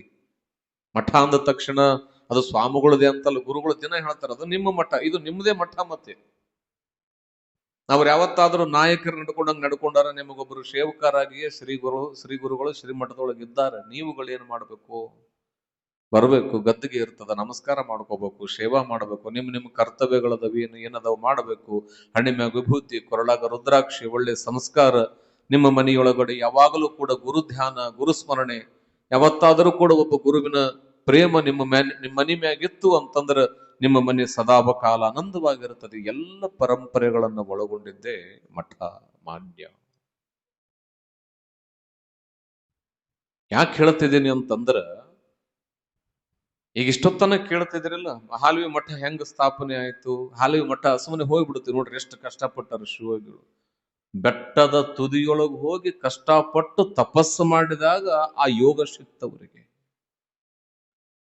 ನಾವಂತೀವಿ ಏನೋ ಏನ್ರಿ ಜನ ಹೋಗಿ ಮಕ್ಕೊಂತೀವಿ ಮಠದಾಗ, ಇಷ್ಟ ಯಾಕೆ ಸಮಾಧಾನ ಇರ್ತದ ಅಂದ್ರೆ, ಅಂತ ತಪಶಕ್ತಿಯನ್ನ ಇಲ್ಲಿ ಬಿತ್ತಿರ್ತಾರ ಅವರು. ಯಾರಿಗೋ ಒಬ್ರು ದೇವ್ ಬಡ್ಕೊಂಡಿತ್ತು ಮೊನ್ನೆ. ನಿಮಗ್ ಬಡ್ಕೊಂಡಿತ್ತಾನೆ? ಯಾರಿಗಿಲ್ಲಲ್ಲ. ನಡೆದ ಘಟನೆ ಇದು. ಸುಮ್ನೆ ಯಾರೋ ಒಬ್ರು ಹೇಳಿದ್ರು, ನಮ್ಮ ಹುಡುಗಿದ್ದ ಅವಾಗಿಲ್ಲೇ, ನಮ್ಮ ಸ್ವೀಟ್ ಅವನ್ ಕರ್ವೀರಯ್ಯ ಅಂತ ಹೇಳಿ ಪಾಠ ಮಾಡ್ತಿದ್ದ. ಅವ್ರಿಗೆ ಯಾರೋ ಸ್ವಾಮಿಗಳು ಯಾರೋ ಹೇಳಿ ಕಳಿಸಿದ್ರು, ಹಿಂಗ ಚಿಕ್ಕಲ್ಪರಿ ಮಠ ಅಂತ. ಸುಮ್ನೆ ಹಂಗಳದಾಗ ಹೋಗಿ ಮಕ್ಕೊಂಡು ಬಾ, ಒಳ್ಳೇದಾಗ್ತದ. ಎಲ್ಲೆಲ್ಲೂ ಹೋಗಿದ್ರು, ಏನೇನೋ ಆಯ್ತು, ಏನು ತ್ರಾಸ ಆಯ್ತು, ಏನೆಲ್ಲ ಆಯ್ತು, ಏನೂ ಆಗ್ಲಿಲ್ಲ. ಸುಮ್ಮನೆ ಅಂಗಳದೊಳಗ ಮಕ್ಕೊಂಡ್ರ ತಾಯಿ 16-17 ವರ್ಷ ವಿಚಿತ್ರವಾಗಿ ವರ್ತನೆ. ಗುರುಗಳಿಗೂ ದರ್ಶನ ಆಗತ್ತಿಲ್ಲ, ಆ ತಾಯಿಗೂ ಕೂಡ ಗೊತ್ತಿಲ್ಲ ನನಗೆ ಅದ್ರದ್ದೇನು. ನನಗೆ ಯಾವಾಗೋ ಹೇಳಿದಾಗ ಅವನು ಕರವೀರಯ್ಯನವ್ರು ಹೇಳಿದ್ದು, ಆಗತ್ತಿಲ್ಲ ಗೊತ್ತಿಲ್ಲ. ಸುಮ್ಮನೆ ಇಲ್ಲಿ ಅಂಗಳದಾಗ ಬಂದು ಮಕ್ಕೊಂಡ್ರ 16 ವರ್ಷದಿಂದ ಇರುವ ದುಃಖ ಕೇವಲ ಒಂದೇ ರಾತ್ರಿಯೊಳಗ ಕಳೀತದೆ ಅಂತಂದ್ರೆ, ಮತ್ತೆ ಈ ಮಠದ ಮಣ್ಣಿನಲ್ಲಿ ಎಷ್ಟು ಶಕ್ತಿ ಇರ್ಲಿಕ್ಕೆ ಸಾಧ್ಯ ಇಲ್ಲ. ಅರ್ಥ ಆಗ್ತದೆ ನಿಮಗ ಮಠ? ನೀವು ಅದಕ್ಕೆ ಹೇಳೋದು, ಹಿಂದಿನ ಕಾಲದಾಗ ಒಂದು ಪದ್ಧತಿ ಇತ್ತು. ಅಮಾವಾಸ್ಯೆ ಬಂದ್ರೆ ರಾತ್ರಿ ಬಂದು ಮಠದಾಗಿದ್ದು ಮುಂಜಾನೆ ಕಾಯಿ ಹೊಡಿಸ್ಕೊಂಡು ಓದ್ತಿದ್ರು. ಈಗ ಹಂಗಲ್ಲ, ಎಲ್ಲರೂ ಕಾರದವ ಏನವ, ಸಿಟ್ಟಿಗೆದ್ದು ಬಂದ್ವನು, ಕಾಯಿ ಬಡಿಸ್ಕೊಂಡ್ವನು, ಆ ಕಡೆ ಅವ್ರನ್ನ ಬೈತಾವ, ಈ ಕಡೆ ಇವ್ರನ್ನ ಬೈತಾವ, ಹೋಗೋತ್ನಾಗ ಆಕ್ಸಿಡೆಂಟ್ ಆಗಿ ಹೋಗ್ಬಿಡ್ತಾವ. ಎಲ್ತಾತ ಮಠಕ್ಕೆ ಹೋಗಿದ್ದೆ, ಮೊದ್ಲುಗಾಲಿ ಪಂಚರ್ ಆಯ್ತು ಅಂತ ನಿಂತು ಬಿಡ್ತಾವೆ ಎಲ್ಲಾರ. ಹೌದಾ? ಶಾಂತಿ, ನೆಮ್ಮದಿಯನ್ನ ಕೊಡುವ ಜಾಗ ಮಠ ಮಂದಿರಗಳು. ಮತ್ ಈ ಮಠದಾಗೂ ನಿಮಗೆ ಶಾಂತಿ ನೆಮ್ಮದಿ ಇಲ್ಲ ಅಂದ್ರೆ ಮತ್ತೆ ಸುಮ್ಮನೆ ಬದುಕೋದಕ್ಕಿಂತ ಮ್ಯಾಕ್ ಹೋಗ್ಬಿಡೋದು ಬಹಳ ಚಲೋ ಅಂತೀನಿ. ಹೌದಲ್ಲ? ಆರಾಮಾಗಿ ಹೋಗು, ಅಲ್ಲಾರ ಬೇಸಿರ್ಬೇಕು, ಇಲ್ಲಿ ಒಟ್ಟು ನಾನೇನಂತೀನಿ, ಒಟ್ಟು ಆರಾಮ್ ಇರ್ಬೇಕು, ಅಲ್ಲಾರ ಇರ್ರಿ, ಇಲ್ಲರ ಇರ್ರಿ, ಎಲ್ಲಾರ ಇರ್ರಿ. ಯಾಕೆ ಅಂದ್ರ ಹಾಲ್ವಿಯೊಳಗ ಗುರುಗಳೇನು ಬೆತ್ತ ಒಗದ್ರ ಕರೆ ಅಲ್ಲಿ ಮಠ ಮಾಡಂತ ಸಲಿಲಾಕ್ಯ ಗುರುಗಳ ಅಪ್ಪಣೆ ಆಯ್ತು. ಅದು ಜಾಗ ಯಾರ್ದಂತ ಹೇಳಿದಾರೆ ಗೌಡ್ರೆ? ಆ ಊರಿನ ದೇಸಾಯಿ ಕುಲಕರ್ಣಿ ಶಂಕರ್ರಾವ್, ಭೀಮ್ ಶಂಕರ್ರಾವ್ ದೇಸಾಯಿ ಅಂತವ್ರ ಹೆಸರು. ಎಲ್ಲರೂ ತಿಳಿತು, ಅಪ್ಪವರಿಗೂ ಕೂಡ ವಿಚಾರ ಬಂತು. ಆ ಜಾಗದ ಒಡೆಯ ಬಹಳ ದೊಡ್ಡ ಶ್ರೀಮಂತ ಆಗಿರೋದ್ರಿಂದ ಸ್ವಲ್ಪ ಆ ಊರಾಗ ಅವ್ರ ಮುಂದೆ ಮಾತಾಡಕ್ ಯಾರು ಮುಂದೆ ಬರ್ಲಿಲ್ಲ. ಹೋಗ್ಲಿ, ದಿನಗಳ ಕಳಿಲಿ, ಸಮಯ ಹೀಗೆ ಇರೋದಿಲ್ಲ. ನಿಮ್ಗೆ ಗೊತ್ತಿರ್ಲಿ, ಯಾರು ಹೊಲದಾಗ ಬೆತ್ತ ಬಿದ್ದಿತ್ತಲ್ಲ ಆ ಕುಲಕರ್ಣಿ ಹೆಂಡತಿ 19-20 ವರ್ಷದಿಂದ ನಡಿಲಾರದ ಒಂದ ಜಾಗದೊಳಗ ಮಕ್ಕೊಂಡು ಕಂಪನ ಆಗ್ತಿತ್ತ. ಆ ತಾಯಿ ತಲೆ ಹೊಟ್ಟೆಯೊಳಗ ಹುಣ್ಣಾಗಿತ್ತು, ಬಹಳ ತ್ರಾಸು. ಮಲಗಿದಲ್ಲೇ ಮಲಗಿದ್ಲು, ಸಾವಿನ ಹಾಸಿಗೆಯ ಮೇಲೆ ಮಲಗಿದ್ಲು. ಬಹಳ ದೊಡ್ಡ ಶ್ರೀಮಂತ ಖರೆ, ಮನೆಯೊಳಗೆ ಈ ತರ ಇದ್ದಾಗ ಅವನಿಗೆ ನೆಮ್ಮದಿ ಇರೋದಕ್ಕೆ ಸಾಧ್ಯ ಇಲ್ಲ. ಇದು ಕತೆ ಅಲ್ರಿ, ಇದು ಇವತ್ತೇನು ಹಾಲಿ ಮಠ ನೋಡ್ತೀವಲ್ಲ ಅದಕ್ಕೆ ಸಾಕ್ಷಿ ಇದು. ಸಿದ್ದೇಶ್ವರ ಗುಡಿಯೊಳಗ ಹೆಂಗ ಗುರುಗಳು ಕುಂತಾರ, ನೀವ್ ಹೆಂಗ ಕುಂತೀರ ಹಂಗೆ ಸಾವಿರಾರು ಜನ ಭಕ್ತರು ಕುಂತಾರ. ಊರಾಗ ಒಬ್ಬವ ಆ ಕುಲಕರ್ಣಿ ಅವ್ರಿಗೆ ಹೇಳ್ದ, ನೋಡು, ನೀ ಬರೀ ಬೆಂಗಳೂರು, ಮಹಾರಾಷ್ಟ್ರ, ಹೈದರಾಬಾದ್ ಅಂತ ಹೋಗ್ಬೇಡ. ಇಲ್ಲಿ ಊರಾಗ ಮುತ್ತಿನಂತ ಮಹಾ ಪರಮಾತ್ಮ ಬಂದು ಮಹಾಂತ ಶಿವಯೋಗಿ ಕುಂತಾನ. ನಿನ್ನ ಹೆಂಡತಿಯ ವಿಚಾರವನ್ನ ಅವರಿಗೆ ತಿಳಿಸು, ಮುಂದೆ ಏನಾದ್ರೂ ಆಗಬಹುದು. ಅವ ಅಂದ, ನಾನ ಎಂತೆಂತ ವೈದ್ಯರನ್ನ ಕರೆಸೀನಿ, ಬೇರೆ ಬೇರೆ ದೇಶಗಳಿಂದ ಕರೆಸುವ ವ್ಯವಸ್ಥೆ ಮಾಡಕತ್ತೀನಿ, ಅಂಥವ್ರ ಕೈಲಿಂದ ಆಗಿಲ್ಲ. ದಿನಕ್ಕೊಬ್ಬರ ಮನಿ ಹೆಂಗ ಊಟ ಮಾಡ್ತಾನ ಸ್ವಾಮಿ, ದಿನಕ್ಕೊಬ್ಬರ ಮನಿ ಹೆಂಗ ಊಟ ಮಾಡ್ತಾನ, ಎಲ್ಲೋ ಸ್ನಾನ ಮಾಡ್ತಾನ, ಊರ್ ಹೊರಗ ಸಿದ್ದೇಶ್ವರ ಗುಡಿಯಾಗ ಕುಂತಾನ. ಅವ್ರ ಕೈಲಿ ಸಾಧ್ಯ ಏನಿದೆ? ಅದಕ್ಕೆ ಹೇಳೋರು ಚಲೋ ಹೇಳಬೇಕಂತ, ಒಳ್ಳೇದನ್ನ ಹೇಳಬೇಕು. ಹೆಂಗ್ ಹೇಳಬೇಕು? ತಿಳಿಸಿ ಹೇಳ್ಬೇಕು. ಅವನ್ ಮಾತಂದ, ನೋಡು, ಎಲ್ಲ ಕಳ್ಕೊಂಡು ದೊಡ್ಡ ದೊಡ್ಡ ವೈದ್ಯರಿಗೆ ಏನೆಲ್ಲವನ್ನ ಕೊಟ್ಟು ಕಳ್ಕೊಂಡು ಗುರುಗಳ ಹತ್ರ ನೀವು ಹೋಗಿ ಕಳ್ಕೊಳ್ಳೋದರ ಏನದ? ಸುಮ್ಮನೆ ಹೋಗಿ ಕೇಳು, ಆದರೂ ಸಂತೋಷ, ಮತ್ತ ಆಗ್ಲಿಲ್ಲ ಅಂದ್ರೆ ನಿನ್ನ ಹಣೆ ಬರ ಇದ್ದಂಗಿರ್ತದ. ಅವಾಗ ಕುಲಕರ್ಣಿಯವರಿಗೆ ಎಲ್ಲೋ ಒಂದು ಕಡೆ ಮನಸ್ಸಿನೊಳಗ ಹೊತ್ತು ಹೋಗಿ ಕೇಳಿಬಿಡೋಣ. ನೋಡ್ರಿ, ಇದು ಹೆಂಗದ ಅವನಲ್ಲಿ ಇಲ್ಲ. ಅದಕ್ಕೆ ಹೇಳ್ತಾರಲ್ಲ, ದಿವಸಕ್ಕೆ, ನಿಮಿಷಕ್ಕೆ ಭವಿಷ್ಯವನ್ನು ಚಿಂತಿಸದಿರು, ಭವಿಷ್ಯವನ್ನು ಪವಣಿಸುವ ಪರಮಾತ್ಮ ಬೇರಿಹನು. ನಾವ್ಯಾವತ್ತು ಕೂಡ ನಾನು ಅದದೀನಿ, ನಾನು ಇದದೀನಿ, ನಾನು ಹಾಕ್ತೀನಿ, ಏನೂ ಆಗೋದಿಲ್ಲ. ಅವ್ ನಾಳೆ ಬೆಳಗ್ಗೆ ಕರೆದ್ರೆ ಏನ್ ಮಾಡ್ಬೇಕಂತ ರಾತ್ರಿನೇ ಹೂ ಮಾಲೆ ಕಟ್ಟಿ ಮುಂಜಾನೆ ದೇವ್ರಿಗೆ ಹಾಕ್ಬೇಕಂತ ಹೆಂಗಿಟ್ಟಿರ್ತೀವಿ. ಮ್ಯಾಲೊಬ್ಬವ ಹೂಗಾರ ಕುಂತಾನ, ಬದುಕ ಪವಣಿಸುವ ಪರಮಾತ್ಮ ಬೇರಿಹನು. ಅವ ಹೆಂಗ ಹೇಳ್ತಾನ ಹಂಗ ನಡೀತದ ಬೆಳಗಿನ ಜಾವ. ಕುಲಕರ್ಣಿಯವರು ನೀವು ಹೆಂಗ ಕುಂತೀರಿ ಹಂಗ ಕುತ್ಕೊಂಡ್ರು. ಎಲ್ಲರೂ ಅಪ್ಪ ಅವ್ರ ಹತ್ರ ಕೇಳೋದು, ಮಹಂತಿಯಪ್ಪ ನಮ್ಗೆ ಹಂಗಾಗ್ಯದ, ಹಿಂಗಾಗ್ಯದ, ಕಣ್ಣು ಏನ್, ಎಲ್ಲರೂ ಸಮಸ್ಯೆ ಬಗೆಹರಿಸ್ತಿದ್ರು. ಕುಲಕರ್ಣಿದು ಕೂಡ ಪಾಳೆ ಬಂತು. ಊರಾಗ ಮಂದಿನೂ ಗಾಬರಿ ಆದ್ರು, ಯಾಕೆ ಇವತ್ತು ಈತ ಬಂದು ಕುಂತಾನಲ್ಲಪ್ಪ ಕುಲಕರ್ಣಿ, ದೇವರನ್ನು ನಂಬದೇ ಇರವ ಅಂದ್ರೆ ನಂಬ್ತಿದ್ರು. ಬಹಳ ಒಳ್ಳೆಯವರೇ, ಸ್ವಲ್ಪ ಅಷ್ಟಕ್ಕಷ್ಟೇ ಕಡಿಮೆ. ಹಂಗ ಹಿಂಗ ಮಾಡಿ ಕುಲಕರ್ಣಿಯವರು ಮುಂದೆ ಬಂದು ಕುಂತ್ಕೊಂಡ್ರು. ಮಹಂತ ಶಿವಯೋಗಿಗಳು ಕೇಳ್ತಾರ, ಯಾರು ನೀವು? ಬುದ್ಧಿ, ನಮ್ದು ಇದೇ ಹಾಲವಿ, ನಮ್ಮ ಹೆಸರು ಭೀಮಶಂಕರ್ರಾವ್ ಕುಲಕರ್ಣಿ ಅಂತ ಹೇಳಿ, ದೇಸಾಯಿಯವರ ಮನೆತನ, ಬಹಳ ದೊಡ್ಡ ಮನೆತನ. ಪತ್ನಿ ಪತನವಾಗಬಾರ್ದಲ್ಲ ಮನೆಯೊಳಗ. ನನ್ನ ಬದುಕಿನ ಆಶಾಕಿರಣವಾಗಿರತಕ್ಕಂಥ ನನ್ನ ಹೆಂಡತಿ ನನ್ನ ಬದುಕಿಗೆ ಸೂತ್ರವಾಗಬೇಕಾಗಿರೋಳು ತನ್ನ ಪಾತ್ರದ ಬದುಕನ್ನೇ, ಬಣ್ಣವನ್ನೇ ಕಳಚಿಕೊಂಡು ಮರಣದ ಹಾಸಿಗೆಯನ್ನು ಹಿಡಿದಿದ್ದಾಳೆ. ಇಷ್ಟೇ, ಅವಳ ತನು ಕಂಪಿಸ್ತದ. ತಿಂದ ಅನ್ನ ದೇಹವನ್ನ ಸೇರ್ತಾ ಇಲ್ಲ. ಆ ತಾಯಿ ಏನು ಮಾಡಿದ್ರು ಕೂಡ ಎಂತೆಂತ ವೈದ್ಯರು ಅಂತಂದ್ರ, ನೀ ಅನ್ನತಕ್ಕಂಥ ವೈದ್ಯರನ್ನೆಲ್ಲರನ್ನ ಕರೆಸಿ ಕರ್ಕೊಂಡು ಹೋಗಿ ಎಲ್ಲರೂ ಮುಗಿದು ಹೋದ್ರು. ಕೊನೆಗೆ ಉಳಿದಿರೋದು ಈ ಪ್ರಪಂಚದಲ್ಲಿ ಮಹಾಂತೇಶನ ಚರಣ ಬಿಟ್ಟರೆ ನನಗೆ ಇನ್ನೇನು ಇಲ್ಲ ಅಂತ ನಿನ್ನ ಚರಣಕ್ಕೆ ಬಂದು ಸಮರ್ಪಣ ಆಗಿದ್ದೇನೆ. ನೀನೇ ನಮ್ಮನ್ನ ಕಾಪಾಡಬೇಕು, ನಮ್ಮನ್ನ ಕೈ ಹಿಡಿಬೇಕು ಭಗವಂತ ಅಂತ ಹೇಳಿ ಮಹಂತ ಶಿವಯೋಗಿಗಳಿಗೆ ಬಾಗಿದವರನ್ನ ಕಾಯುವುದೇ ಗುರುವಿನ ಸುಲಕ್ಷಣ. ಆ ಕ್ಷಣ ಗುರುಗಳೊಂದು ಮಾತಂದ್ರೆ, ನೋಡು, ನಾಳೆ ಬೆಳಗಿನ ಜಾವ ಇದೇ ಸಿದ್ದೇಶ್ವರ ಗುಡಿಯೊಳಗ ನಾನು ಅನುಷ್ಠಾನಕ್ಕೆ ಕುಳಿತುಕೊಳ್ಳುತ್ತೇನೆ. ಪೂಜಾ ಸಮಯಕ್ಕೆಲ್ಲ ನಿನ್ನ ಸತಿಯನ್ನ ಕರ್ಕೊಂಡು ನೀನ್ ಇಲ್ಲಿಗೆ ಬರಬೇಕು. ಅವ ಅಂತ ಬುದ್ಧಿ ಕರ್ಕೊಂಡು ಬಂದ್ರೆ ವಾಸಿ ಆಗ್ತದೆ. ನೀ ಚಿಂತೆ ಮಾಡಬೇಡ, ಮ್ಯಾಗೊಬ್ಬ ಭಗವಂತದಾನ. ರೋಗ ಕೊಡವನು ಅವನ, ಯೋಗವನ್ನು ಕೊಡುವವನು ಅವನ. ರೋಗ ಕೊಡವನು ಅವನ, ರೋಗ ಕಳೆಯುವವನು ಅವನ. ಅವನಿಗೇನಾದ್ರೂ ನಿನ್ನ ಮ್ಯಾಗ ಮನಸ್ಸು ಬಂತು ಅಂದ್ರೆ ಕಳಿಬಹುದು. ನೀ ಚಿಂತೆ ಮಾಡಬೇಡ, ಕರ್ಕೊಂಡು ಬಾ, ಅವನ ಮ್ಯಾಗ ನಂಬಿಕೆ ಇಟ್ಟು ಕರ್ಕೊಂಡು ಬಾ.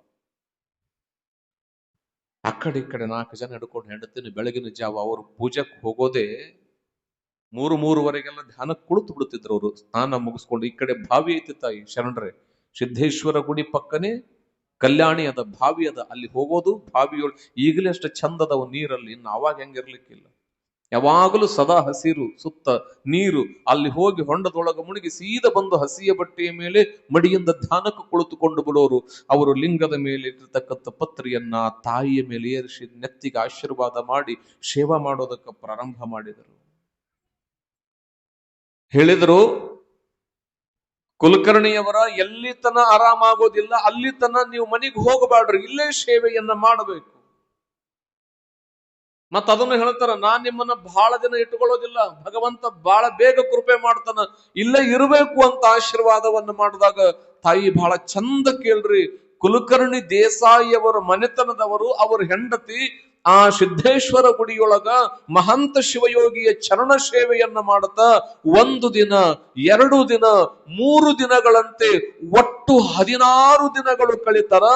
1ನೆಯ ದಿನ ಹೆಂಡತಿಗೆ ನಡೆಯೋದಕ್ಕೆಲ್ಲ 8 ಮಂದಿ ಎತ್ಕೊಂಡು ಬರ್ತಾರ. 16ನೆಯ ದಿನ ಸಣ್ಣ ಹುಡುಗಿಯಂತೆ ಎದ್ದು ನಲಿದಾಡೋದಕ್ಕೆ ಪ್ರಾರಂಭ ಮಾಡುತ್ತಾಳೆ ಆ ದೇಸಾಯಿಯವರ ಹೆಂಡತಿ. ದಿನದಿಂದ ಬಂಗಾರದ ಮೈಕಾಂತಿ ಬರುತ್ತದೆ ಆ ತಾಯಿ. ಉದರ ರೋಗ, ಶಿರಕಂಪನ, ಎಲ್ಲ ರೋಗಗಳು ತನ್ನಿಂದ ತಾನೇ ಕಡಿಮೆಯಾಗಿ ಬಿಡುತ್ತವೆ. ದೇಸಾಯಿಯವರು ಹೆಂಗಾದ್ರು ಅಂದ್ರೆ ಸಮರ್ಪಣವಾಗಿ ಬಿಟ್ರು ಮಹಂತ ಶಿವಯೋಗಿಗೆ. ಅವ ಏನು ಹೊಲ ದೊಡ್ಡದು, ಬಂಗಾರ ದೊಡ್ಡದು, ನನ್ನ ಸಂಪತ್ತು ದೊಡ್ಡದು ಅನ್ನೋದು ಅವನ ತಲೆಯಾಗಿತ್ತಲ್ಲ. ಅವನಿಗೆ ಯಾವುದು ದೊಡ್ಡದು ಅಂತಂದ್ರೆ ಅದು ಮಹಂತನ ಪಾದ ಬಿಟ್ರೆ ಈ ಪ್ರಪಂಚದೊಳಗೆ ಇನ್ನಾವುದು ದೊಡ್ಡದಿಲ್ಲ ಅನ್ನೋದು ಅವನಿಗೆ ತಿಳಿದು ಬಿಡುತ್ತೆ. ಕಣ್ಣಾಗ ನೀರು ಹಾಕಿದ. ನಿಮ್ಮ ಹಾಗೆ ಸಾವಿರಾರು ಜನ ಕುಳಿತುಕೊಂಡಿದ್ರು. ಚಂದ ಅಡ್ಡಾಡಕತ್ತಾಳ. 16ನೇ ದಿನ, ಎಷ್ಟನೇ ದಿನವ ನೋಡ್ರಿ, ಷೋಡಶ. 16ನೆಯ ದಿನದಲ್ಲಿ ಎದ್ದು ಕುಳಿತುಕೊಂಡ್ಲು, ಆನಂದವಾಗಿ ನಲಿದಾಡ್ತಾ ಇದ್ದಾಳೆ. ಸೂರ್ಯ ಉದಯವಾಯಿತು. ಗುರುಗಳು ಹೊರಗಡೆ ಬಂದ್ರು. ಕುಲಕರ್ಣಿಯವರಿಗೆ ಕೇಳಿದ್ರು, ನಿಮ್ಮ ಹೆಂಡತಿ ಹುಷಾರಾದ್ಲ?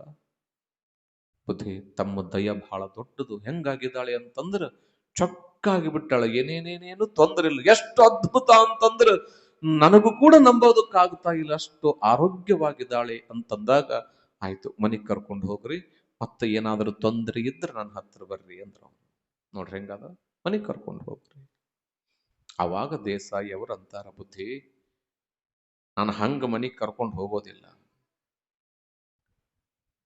ಏನೂ ಇಲ್ಲ, ನಾನು ನೀ ಏನನ್ನೂ ಕೇಳದ ನನಗೆಲ್ಲ ಆಶೀರ್ವಾದ ಮಾಡಿ ನನ್ನ ಹೆಂಡತಿಗೆ ಆರೋಗ್ಯ ಮಾಡೋದಲ್ಲದ ನನ್ನ ಎಷ್ಟೋ ಕಷ್ಟಗಳು ಕೂಡ ಈ 16 ದಿನದಲ್ಲಿ ಬಗೆಹರಿದು ಹೋಗಿಬಿಟ್ಟಾವ. ಅಂದ್ರ ನಂದು ಒಂದು ಸಂಕಲ್ಪ ಏನದ ಅಂತಂದ್ರ, ನೀವು ನನಗ ನನ್ನ ಬದುಕನ್ನ ಕೊಟ್ಟಿದ್ದೀರಿ, ನಾನು ನಿಮ್ಮಷ್ಟು ಸಮರ್ಥನಲ್ಲ. ನಾನು ಏನು ಕೊಡಬಹುದು ಅಂತಂದ್ರ, ಯೋಗ ಅನ್ನುವ ರೀತಿಯೊಳಗ 16 ದಿನಗಳಲ್ಲಿ ನನ್ನ ಹೆಂಡತಿಯ ಕಷ್ಟ ಕಳಿತು. ಈ ಹಾಲರಿಯ ಗಿರಿಯ ಕೆಳಗಡೆ ನಂದು 16 ಎಕರೆ ಹೊಲ ಅದ, ಹೆಚ್ಚಿಗಿಲ್ಲ ಕಡಿಮೆ ಇಲ್ಲ. ನೋಡ್ರಿ ಹಂಗಾದ, ಎಷ್ಟು ಎಕರೆ? 16 ಎಕರೆ ಹೊಲ ಅದ. ಆಗ ಸ್ವಾಮಿಗಳು ವಿಚಾರ ಮಾಡಿದ್ರು, ಗಿರಿಯ ಕೆಳಗಡೆ ಅಂತಂದ್ರೆ ಎಲ್ಲಿ? ನಾನು ಅದನ್ನು ತಗೊಳ್ಳೋದಿಲ್ಲ ಅಂತಾರೆ ಅವ್ರ ಬದಲು. ಎಲ್ಲಿ? ಬೆಟ್ಟದ ಕೆಳಗಡೆ ಅಂದ್ರೆ ಎಲ್ಲಿ ತೋರಿಸು ಅಂದಾಗ ಅವ್ರನ್ನ ಕರ್ಕೊಂಡು ಬಂದು ತೋರಿಸಿದ್ರ, ಏನು ಒಂಟಿ ಮುರುಗಿ ಬೆತ್ತ ಬಿದ್ದಿತ್ತಲ್ಲ ಆ ಹೊಲವೇ ಇದೇ ಕುಲಕರ್ಣಿಯ ಹೊಲವಾಗಿತ್ತು. ಸಲಿಲಾಖ್ಯ ಗುರುಗಳು ತೋರಿಸಿದ ಜಾಗವೇ ಅದಾಗಿತ್ತು. ಅವಾಗಂದ್ರು ಗುರು, ಏನು ನಿನ್ನ ಲೀಲೆ? ಎಷ್ಟು ಅದ್ಭುತ ನೋಡ್ರಿ. ಅವಾಗ ಕುಲಕರ್ಣಿ ಅವ್ರ ಅಂತಾರ, ಯಪ್ಪ ತಾವು ಮಠ ನಿರ್ಮಾಣ ಮಾಡೋದಕ್ಕೆ ಅಂತ ಈ ಜಾಗ ಕೊಡ್ತೇನೆ, ತಾವು ಮಠವನ್ನ ನಿರ್ಮಾಣ ಮಾಡ್ರಿ ಅಂತೇಳಿ ಹೆಂಡತಿ ಮಕ್ಕಳು ಬಂಧು ಬಾಂಧವರೆಲ್ಲರೂ ಕೂಡಿ 16 ಎಕರೆ ನನ್ನ ಮಠಕ್ಕಿರ್ಲಿ ಅಂತ ಸಾಷ್ಟಾಂಗ ನಮಸ್ಕಾರ ಹಾಕಿದ್ರು ಮಹಾಂತ ಶಿವಯೋಗಿಗಳಿಗೆ. ಮತ್ತ ನಿನಗೇನಾದ್ರೂ ಬೇಕಂದ್ರಪ್ಪ ಇನ್ನು ಬಹಳ ಅದ, ನೀ ಎಷ್ಟು ಕೇಳ್ತಿ ಕೇಳು, ಆ ಎಲ್ಲ ಹೊಲ ನಂದಲ್ಲ ನಿಂದದ, ನೀ ಬಿಟ್ಟಿದ್ದು ನಾವು ಬಳಸ್ಕೊಂತೀವಿ ಅಂತ ಹೇಳಿದ್ರು. ಯಾಕೆ? ಅವರ ಯೋಗ ಶಕ್ತಿ, ಅವರ ತಪಶಕ್ತಿ ಅಷ್ಟು ದೊಡ್ಡದಿತ್ತು. ಸುಮ್ಮನೆ ಕೊಡ್ತಾರ ಹೊಲ ಕೊಡಂದ್ರೆ ಯಾವ? ಹೌದಾ ಅಲ್ಲ? ಕೈಯಾಗಿರೋದೊಂದು ಕುರುಕುರಿ ಪ್ಯಾಕೆಟ್ ಕೊಡಂಗಿಲ್ಲ. ಕೊಡ್ತೀರ? ನೀವು ವರದಕ್ಷಿಣೆ ಕೊಡ್ತೀರಿ, ಹೊಲ ಕೊಡೋರ ನೀವು ಚಲೋ ಇರ್ತಾರಂತ ಕೊಡ್ತೀರಿ. ವರದಕ್ಷಿಣೆ ಕೊಡ್ತೀರಿ, ವಧುದಕ್ಷಿಣೆ ಕೊಡ್ತೀರಿ. ಯಾವ್ದಾರ ಮಠಕ್ಕೆ ಹೊಲ ಕೊಡ್ರಿ ಅಂದ್ರೆ ಈಗೆಲ್ಲ ಮಠದ ಒಳ್ಳೆ ತಗೊಳಕತ್ತಾರ ಮಂದಿ. ಯಾಕೆ ನೋಡ್ರಿ ಹೆಂಗದ ಅದು. ಗೌಡ್ರು ಕೊಟ್ರು, ಕೇಳಿಲ್ಲ ಅವರು, ಅಪೇಕ್ಷೆ ಇಲ್ಲದೆ ಅದಕ್ಕೆ ಹೇಳ್ತಾರಲ್ಲ, ಬಯಸದೆ ಬಂದುದು ಲಿಂಗಭೋಗ. ಅವತ್ತು ದೇಸಾಯಿ ಅವರು ಕೊಟ್ಟ ಹೊಲವೇ ಇವತ್ತಿನ ಹಾಲವಿ ಮಠ ಏನೈತಲ್ರಿ ಶರಣರೇ, ಅದೇ ಮಠ. ಆ ಮಠವನ್ನ ನಿರ್ಮಾಣ ಮಾಡಬೇಕು ಅಂತ ಹೇಳಿ ಕೇಳಿಕೊಂಡಾಗ ಅವಾಗ ಮಹಾಂತ ಶಿವಯೋಗಿಗಳಿಗೆ ಆನಂದವಾಗಿ ಆ ಜಾಗವನ್ನೆಲ್ಲ ಮಠ ನಿರ್ಮಾಣ ಮಾಡಬೇಕಂತ ನೀವು ಹೆಂಗ ಭಕ್ತರು ಬಂದು ಏನಿದ್ರು ಮೀಟಿಂಗ್ ಮಾಡ್ಕೊಂಡು ಹೆಂಗ ಇಲ್ಲಿ ಮಠದ ಕಾರ್ಯವನ್ನ ಮಾಡುತ್ತಾರೆ, ಹಾಗೆ ಸುತ್ತ ಹತ್ತಳ್ಳಿಯ ಜನರಿಗೂ ಕೂಡ ಮಹಾಂತ ಶಿವಯೋಗಿಗಳು ಬೆಳಕಾಗಿದ್ರಲ್ಲ, ಎಲ್ಲರೂ ಒಂದೆಡೆ ಸೇರಿಕೊಂಡು ಆ ಮಠದ ಕಾರ್ಯವನ್ನ ಮಾಡಬೇಕು ಅಂತ ತೀರ್ಮಾನ ಮಾಡಿದ್ರು. ಅವಾಗ ಮಹಾಂತ ಶಿವಯೋಗಿಗಳು ಹೇಳಿದ್ರು, ಇದೇ ಮಠ. ಇದು ಯಾವ ಗಿರಿ? ಯಾವ ಗಿರಿ ರೀ? ಚರಣಗಿರಿ ತಾಯಿ. ಒಂದ್ಸರಿ ಎಲ್ಲರೂ ನೆನಪಿಟ್ಟುಕೊಳ್ರಿ, ಚರಣಗಿರಿಯ ಮಠ ಈ ಪುಣ್ಯ ಭುವಿಯೊಳಗಡೆ ನಿರ್ಮಾಣ ಆಗಬೇಕು ಅಂತ ಹೇಳಿ ಆ ಭುವಿಯನ್ನ ಅತ್ಯಂತ ಸ್ವಚ್ಛ ಮಾಡಿ ಆ ಭೂಮಿ ಪೂಜೆಯನ್ನ ಮಾಡ್ತಾರೆ. ಮಾಡಿರುವ ತಡರಾತ್ರಿಯ ಸಿದ್ದೇಶ್ವರನ ಗುಡಿಯೊಳಗ ನಿದ್ದೆ ಹತ್ತೋದಿಲ್ಲ. ಯಾರಿಗೆ? ಮಹಾಂತ ಶಿವಯೋಗಿಗಳಿಗೆ. ಶಿಲಾಮಂಟಪ ಮಾಡ್ಬೇಕಂತ ಯಾಕಂದ್ರೆ ಅವ್ರು ಯಾರನ್ನ ಕೇಳೋರಲ್ಲ, ಹೋಗಿ ಪಟ್ಟಿ ತಗೊಂಡು ಏನಾರ ಮಾಡ್ಬೋದು ಖರೆ, ಮತ್ತ ಕೇಳಲಾರ್ದಂಗ ಮಠ ಕಟ್ಟ. ಭೂಮಿ ಅಂತೂ ಬಂತು, ಮಠ ಕಟ್ಟಬೇಕು, ರೊಕ್ಕ ಬೇಕಲ್ಲ, ರೊಕ್ಕ ಬೇಕಲ್ರಿ. ಏನವ ನೀವು ಕೊಟ್ರೆ ಎಷ್ಟು ಕೊಟ್ಟಿರಿ? 100 ರೂಪಾಯಿ ಕೊಟ್ಟು. ಈಗಲೂ 100 ರೂಪಾಯಿ ಕೊಡ್ತೀರಿ ನೀವು ಪೆಟ್ಟಿ? ನನಗೆ ಅದೇ ಗಾಬರಿ ಆಗ್ತದ. ಜಗತ್ತು ಎಷ್ಟು ಮುಂದುವರೆದಂದ್ರೆ ಇವತ್ತು ಏನವ, ಸುಮ್ಮನೆ ವಿಚಾರ ಮಾಡ್ರಿ, ಇಷ್ಟು ಜನ ಹೆಣ್ಮಕ್ಳು ಕುಂತಿರ್ರಿ, ಅಷ್ಟು 2,000 ತಗೊಂಡ್ರಿ. ಒಬ್ಬ ಹೆಣ್ಮಗಳಾರ ಮನಸ್ಸಿನಾಗಿ ಸಾಕಪ್ಪ, ನಂದು 1 ತಿಂಗಳದ 2,000 ಚಿಕ್ಕಲ್ಪುರಿ ಮಠಕ್ಕೆ ಇರ್ಲಂತ ಬರ್ಸಿರಿ. ಆ ಕಡೆ ಒಳಬಾಡ್ರಿ, ನನ್ನ ಕಡೆ ಒಳ್ರಿ, ಮತ್ತೆ ನಾಳೆಂತ ಬರೋದು ಬಿಟ್ಬಿಡ್ರಿ. ಅದಕ್ಕ ನಾವೇನ್ ಮಾಡಿದ್ವಿ, ನಾಳೆ ಮುಂಜಾನೆ ಬ್ಯಾಂಕಿಗೆ ಹೊಂಟಿವಿ, ಈ ತಿಂಗಳು ಸೀದಾ ಮಠದ ಅಕೌಂಟಿಗೆ ಬರಂಗ್ ಮಾಡ್ತೀವಿ. ನಾ ಬರಂಗಿಲ್ರಿ, ಅದು ಬರಲ್ಲ, ಅದು ಕೊಡ್ಬೇಕಂತ ಧೈರ್ಯ ಬೇಕದು. ಕೊಡಕ್ ಧ್ಯಾನಿ ಆಗೋದಕ್ಕೆ ಎಷ್ಟು ಧೈರ್ಯ ಬೇಕು, ಕೊಡೋದಕ್ಕೂ ಕೂಡ ಅಷ್ಟೇ ಧೈರ್ಯನೇ ಬೇಕು ಮನುಷ್ಯನಿಗೆ. ಕೊಡ್ತೀರೇನವ? ಈಗಲೂ ಕೂಡ 500 ತಪ್ಪಲ್ಲ ಪಾಪ, ನಿಮ್ಮ ಯೋಗ್ಯತೆಗಳಿದ್ದಷ್ಟು ಬರೆಸ್ತೀರಿ, ಪ್ರೇಮದಿಂದ ಬರ್ತೀರಿ. ಯಾಕೆ ಅಂತಂದ್ರ ಈಗ ಇನ್ನೊಬ್ರು ಹೆಂಗಿರ್ತದಂದ್ರ, ನಮ್ಮ ತಾತ 100 ರೂಪಾಯಿ ಬರೆಸ್ತಿದ್ದ, ನಮ್ಮಪ್ಪ 100 ರೂಪಾಯಿ ಬರೆಸ್ತಿದ್ದ, ನಾನು ಕೂಡ ಅವನು ಸಾಯ್ಬೇಕಾರೆ ಹೇಳಿ ಸಾಯ್ತಾನ, ಚಿಕ್ಲಿಪುರ ಮಠಕ್ಕೆ 100 ರೂಪಾಯಿ ಬರೆಸು ಪುರಾಣದಾಗ. ಹಂಗಿರೋದಿಲ್ಲ ಅದು. ಹೌದಾ? ಕಾಲ ಬದಲಾದಂತಲ್ಲ, ಹೌದಲ್ಲವಾ ತಾಯಿ? ಮಕ್ಕಳಿಗೆ ಅವತ್ತೆಲ್ಲ ನೀವ್ ಹೆಂಗ್ ಖರ್ಚು ಮಾಡ್ತಿದ್ರಿ? 10 ಅದ 50 ರೂಪಾಯಿದಾಗ ಬದುಕಿಸ್ಬಿಡ್ತಿದ್ರಿ. ಇವತ್ತೆಲ್ಲ ಅಷ್ಟದ ಬೆಳಕರ್ತಂದ್ರೆ ಲಕ್ಷಾನುಗಟ್ಲೆ ಮಕ್ಕಳನ್ನ ಬೆಳೆಸೋದಕ್ಕೆ ತ್ರಾಸದ, ಮನೆ ನಡೆಸೋದಕ್ಕೆ ತ್ರಾಸದ. ನೀವು ಮನೆ ನಡೆಸ್ತಿರೋ ಬಿಡ್ತಿರೋ ಗೊತ್ತಿಲ್ಲ, ಆದ್ರೆ ನಾನು ಯಾವಾಗ್ಲೂ ಹೇಳ್ತಿರ್ತೀನಿ, ಮನಿ ನಡಿತೇವೋ ಬಿಡ್ತಾವ ಗೊತ್ತಿಲ್ಲ, ಈ ಜಗತ್ತಿನೊಳಗ ಮಠ ನಡಿಬೇಕು. ಯಾಕಂದ್ರೆ ಮನಿ ಕೆಟ್ರೆ ಏನೂ ತೊಂದ್ರೆ ಇಲ್ಲ, ಮಠಗಳು ನಿಂತ್ಕೊಂಡು ಅಂತಂದ್ರೆ ಈ ಸಮಾಜಕ್ಕೆ ಬಹಳ ತೊಂದರೆ ಅದ, ನಿಮ್ಮೆಲ್ಲರಿಗೂ ಬಹಳ ದೊಡ್ಡ ಹಾನಿ ಅದ. ಮೊನ್ನೆ ಗುರುಗಳು ಹೇಳಿದ್ರಲ್ಲ, ಎಷ್ಟು 12-20 ಸಾವಿರ ಇದ್ದ ಮಠ ಈಗ 3,000ಕ್ಕೆ ಬಂದಾವ. ಎಷ್ಟಕ್ಕ? 3,000ಕ್ಕೆ ಬಂದಾವು. ಮತ್ ನಾವ್ ಹಿಂಗೆ ಅಂದ್ರೆ 300ಕ್ಕೂ ಬರ್ಬೋದು. ಹಂಗ ಮಾಡಬಾರ್ದು. ಒಳ್ಳೆ ನಾವ್ ಯಾರಿಗಾಗಿ ದುಡಿತೀವಿ? ಇಂಥ ಮಠ ಮಂದಿರಗಳಿಗಾಗಿ ಕೊಡ್ಬೇಕು. ನಾವು ಇಲ್ಲಿ ಕೊಟ್ಟಿದೀವಿ ಅಂತ ನಮಗ ಮಠ ಕಟ್ಟೋದಕ್ಕಾಗೋದಿಲ್ಲ, ನಮಗ ಧ್ಯಾನ ಮಾಡೋದಕ್ಕಾಗೋದಿಲ್ಲ, ನಾವು ಸುಮ್ಮನೆ ಕೊಡೋದಿಲ್ಲ. ಅಂತಂತವ್ರು ಅಂತ ತ್ಯಾಗ ಮಾಡ್ಯಾರಂತ ನಾವ್ ಇವತ್ತು ಇಲ್ಲಿ ಬಂದು ಕುಂತೀವಿ. ನಮ್ಮ ಹಣಿ ಮ್ಯಾಗ ವಿಭೂತಿ ಅದ, ನಮ್ಮ ಕೊರಳಾಗ ಲಿಂಗ ಅದ. ಇನ್ನೂ ಕೂಡ ಅನ್ನಕ್ಕೆ ನಾವು ಪ್ರಸಾದ ಅಂತೀವಿ. ಏನಂತೀವವ? 7 ಸ್ಟಾರ್ ಹೋಟೆಲ್ದಾಗ ಹೋದ್ರಿ ಅಂತಂದ್ರ ನೀವ್ ಅಲ್ಲೆಲ್ಲ ಚಂದ 5,000 ರೂಪಾಯಿ ಕೊಡ್ತೀವಿ, 20,000 ಕೊಡ್ತೀವಿ ಒಂದ್ ಊಟಕ್ಕ. ಏನ್ 20,000 ಕೊಟ್ರ ಅದನ್ನ ಊಟ ಅಂತ ಕರೀತಾರ. ಆದ್ರ ಮಠದಾಗ ಬಂದ್ರದಕ್ಕ ಆ ಊಟಕ್ಕೆ ಏನಂತಾರ? ನಿಮಗ ಅನ್ನನ ಪ್ರಸಾದ ಮಾಡೋದು 7 ಸ್ಟಾರ್ ಹೋಟ್ಲ್ ಅಲ್ಲ, ನಿಮ್ಮ ಮಕ್ಕಳ ಶಾಲೆಗಳಲ್ಲ. ನಿಮ್ಮ ಅನ್ನವನ್ನ ಪ್ರಸಾದ ಮಾಡೋದು ಯಾವುದು ಅಂದ್ರ ಅದು ಚೀಕಲಪರವಿ ರುದ್ರಮುನಿ ತಾತನವರ ಮಠ ಅನ್ನೋದನ್ನ ನಾವುಗಳು ಅರ್ಥ ಮಾಡ್ಕೋಬೇಕು. ಅಂಥ ಪರಂಪರೆಗಳಿಗೆ ನಾವುಗಳು ದುಡಿಬೇಕು. ಯಾಕೆಂದ್ರೆ ನೀವು ದುಡ್ದಿದ್ದೆ ಇವತ್ತು ನೋಡ್ರಿ, ಇವತ್ತು ಪಾಪ ಯಾವ್ದ್ಯಾವ್ದೋ ಊರವ್ರು ಬಂದು ಎಷ್ಟು ಚಂದ ಕಟಿ ಕಡ್ದಾರ. ಆ 1 ವರ್ಷ ಆಗುವಷ್ಟು ಕಟಿ ಕಡ್ದಾರ. ನನಗ ಈ ಚಿಕ್ಕಲ್ಪರಿವರು, ಹಳೆ ಊರು, ಹೊಸ ಊರು, ಯಾವ್ಯಾವ್ದೋ ಊರು ಹೇಳಿದ್ರು, ನನಗೆ ನೆನಪಿಲ್ಲ. ಬಹಳ ಊರ್ನವರು ಬಂದೆಲ್ಲ ಚಂದ ಸೇವಾ ಮಾಡ್ತೀರಿ, ಕಟಿ ಕಡದಿರಿ. ನೀವೇನಂತೀರಿ? ರುದ್ರಮುನಿ ತಾತನ ಮಠಕ್ಕೆ ಕಟಿ ಕಡದಿರಿ. ಇದು ರುದ್ರಮುನಿ ತಾತನ ಮಠಕ್ಕೆ ಕಟಿ ಕಡದಿರಿ, ಆದ್ರೆ ಅವು ಯಾರಿಗೂ ಉಪಯೋಗ, ನಿಮಗಲ್ಲ. ಇದು ಹೆಂಗಂದ್ರ ಕೆರೆಯ ನೀರನ್ನು ಕೆರೆಗೆ ಚೆಲ್ಲಿ ವರವ ಪಡೆದವರಂತೆ ಕಾಣಿರು. ಇವತ್ತು ನಾವು ದಾನ ಕೊಟ್ಟಿವಿ ಅಂದ್ರೆ ರುದ್ರ ತಾತ ಅನ್ನೋದು ಹೆಸರು. ಆದ್ರ ಇಲ್ಲಿ ನಾವು ನೀವುಗಳೇ ಅದನ್ನು ಅನುಭವಿಸ್ತಕ್ಕಂಥವರು, ಪ್ರಸಾದ ಮಾಡುತ್ತೇವೆ. ಇದೆಲ್ಲ ನಮಗೆ ಉಪಯೋಗ ಆಗ್ತದ. ಅದನ್ನೇ ಅಂದ್ರೆ ಗೌಡ್ರು, ಇಲ್ರಿ ಸಂಕ್ರಾಂತಿಗೆ ನಮಗ ಜಗ್ಗು ಕಟ್ಟಿಗೆ ಬೇಕಾಗ್ತಾವ. ಯಾಕಂದ್ರೆ ನೀವು ಎಷ್ಟು ಜನ ಇಲ್ಲಿ ಹೊಳೆ ಐತಿ, ಇಲ್ಲಿ ಐತೋ ಇಲ್ಲೋ? ಐತಿಲ್ಲ? ಮುಂದಿನ ವರ್ಷ ಆ ಕಡೆ ತಿರ್ಸ್ಕೊಂಡ್ಬಿಡ್ರ ಹೊಳಿ. ನಿಮ್ಗೆ ಎಷ್ಟು ಪಾಪ ಅಪ್ಪವರೆಲ್ಲ ನಿಮಗೆ ಬಂದವರಿಗೆ ಪ್ರಸಾದದ ವ್ಯವಸ್ಥೆ, ನಿಮಗೆ ಏನೇನು ಬೇಕು ಎಲ್ಲ. ಯಾಕಂದ್ರೆ ನೀವು ಆ ಸಮಯದಾಗ ಇರೋದಿಲ್ಲ, ಅದನ್ನೆಲ್ಲವನ್ನ ಗುರುಗಳು ವ್ಯವಸ್ಥೆ ಮಾಡ್ತಾರ. ಇದ್ರದ್ದೆಲ್ಲ ಮೂಲ ಕರ್ತೃಗಳು, ಕಾರಣ ಕ್ರಿಯೆಗಳು ಯಾವುದು ಅಂತಂದ್ರ ಅದು ಹಿಂದಿರ್ತಕ್ಕಂಥ ಬಹಳ ದೊಡ್ಡ ದೊಡ್ಡ ಶಿವಯೋಗಿಗಳ ತಪೋಶಕ್ತಿ. ಅಂತ ಮಹಂತ ಶಿವಯೋಗಿ ಮಠವನ್ನ ನಿರ್ಮಾಣ ಮಾಡಬೇಕು ಅಂತ ವಿಚಾರ ಮಾಡಿದಾಗ ಅಲ್ಲಿ ಒಂದು ಬಹಳ ದೊಡ್ಡ ಕ್ರಿಯೆ ನಡೀತದೆ. ಅದು ಏನು ಅನ್ನೋದನ್ನ ನೀವುಗಳು ನಾಳನೆಯ ದಿನ ದರ್ಶನವನ್ನ ಮಾಡೋಣ ಅನ್ನತಕ್ಕಂಥ ಮಾತನ್ನ ಮತ್ತೊಮ್ಮೆ ತಿಳಿಸ್ತಾ, ಬಹಳ ದೂರದಿಂದ ಬಹಳ ಗ್ರಾಮಗಳಿಂದ ಬಂದಿರತಕ್ಕಂಥವರಾಗಿದ್ದೀರಿ. ನೀವೆಲ್ಲರೂ ಕೂಡ ಆನಂದವಾಗಿ ಎಲ್ಲರೂ ಪ್ರವಚನವನ್ನ ಆಲಿಸಿದಿರಿ. ನಿಮ್ಮೆಲ್ಲರಿಗೂ ಸನ್ಮಂಗಳವಾಗ್ಲಿ ಅಂತ ಹೇಳ್ತಾ ನಮ್ಮ ಗವಾಯಿಗಳವರೊಂದು ಗೀತೆಯನ್ನ ಹಾಡಿದ ನಂತರ ನೇರವಾಗಿ ಮಂಗಲಕ್ಕೆ ಬಂದ್ಬಿಡೋಣ. ಇಲ್ಲ, ಈಗ ಪಟ್ಟಿಯನ್ನ ಓದ್ತಾರೆ. ಪಟ್ಟಿ ಓದಿದ ನಂತರ, ಯಾದಿಯನ್ನು ಓದಿದ ನಂತರ ಮತ್ತ ಮುಂದೆ ಅಪ್ಪವ್ರ ಆಶೀರ್ವಚನ. ಬೇಗ ಬರ್ಬೇಕಮ್ಮ, ಸಮಯ ಮಾಡ್ಬೇಡ. ಅದ್ರಲ್ಲಿ ಬಾ.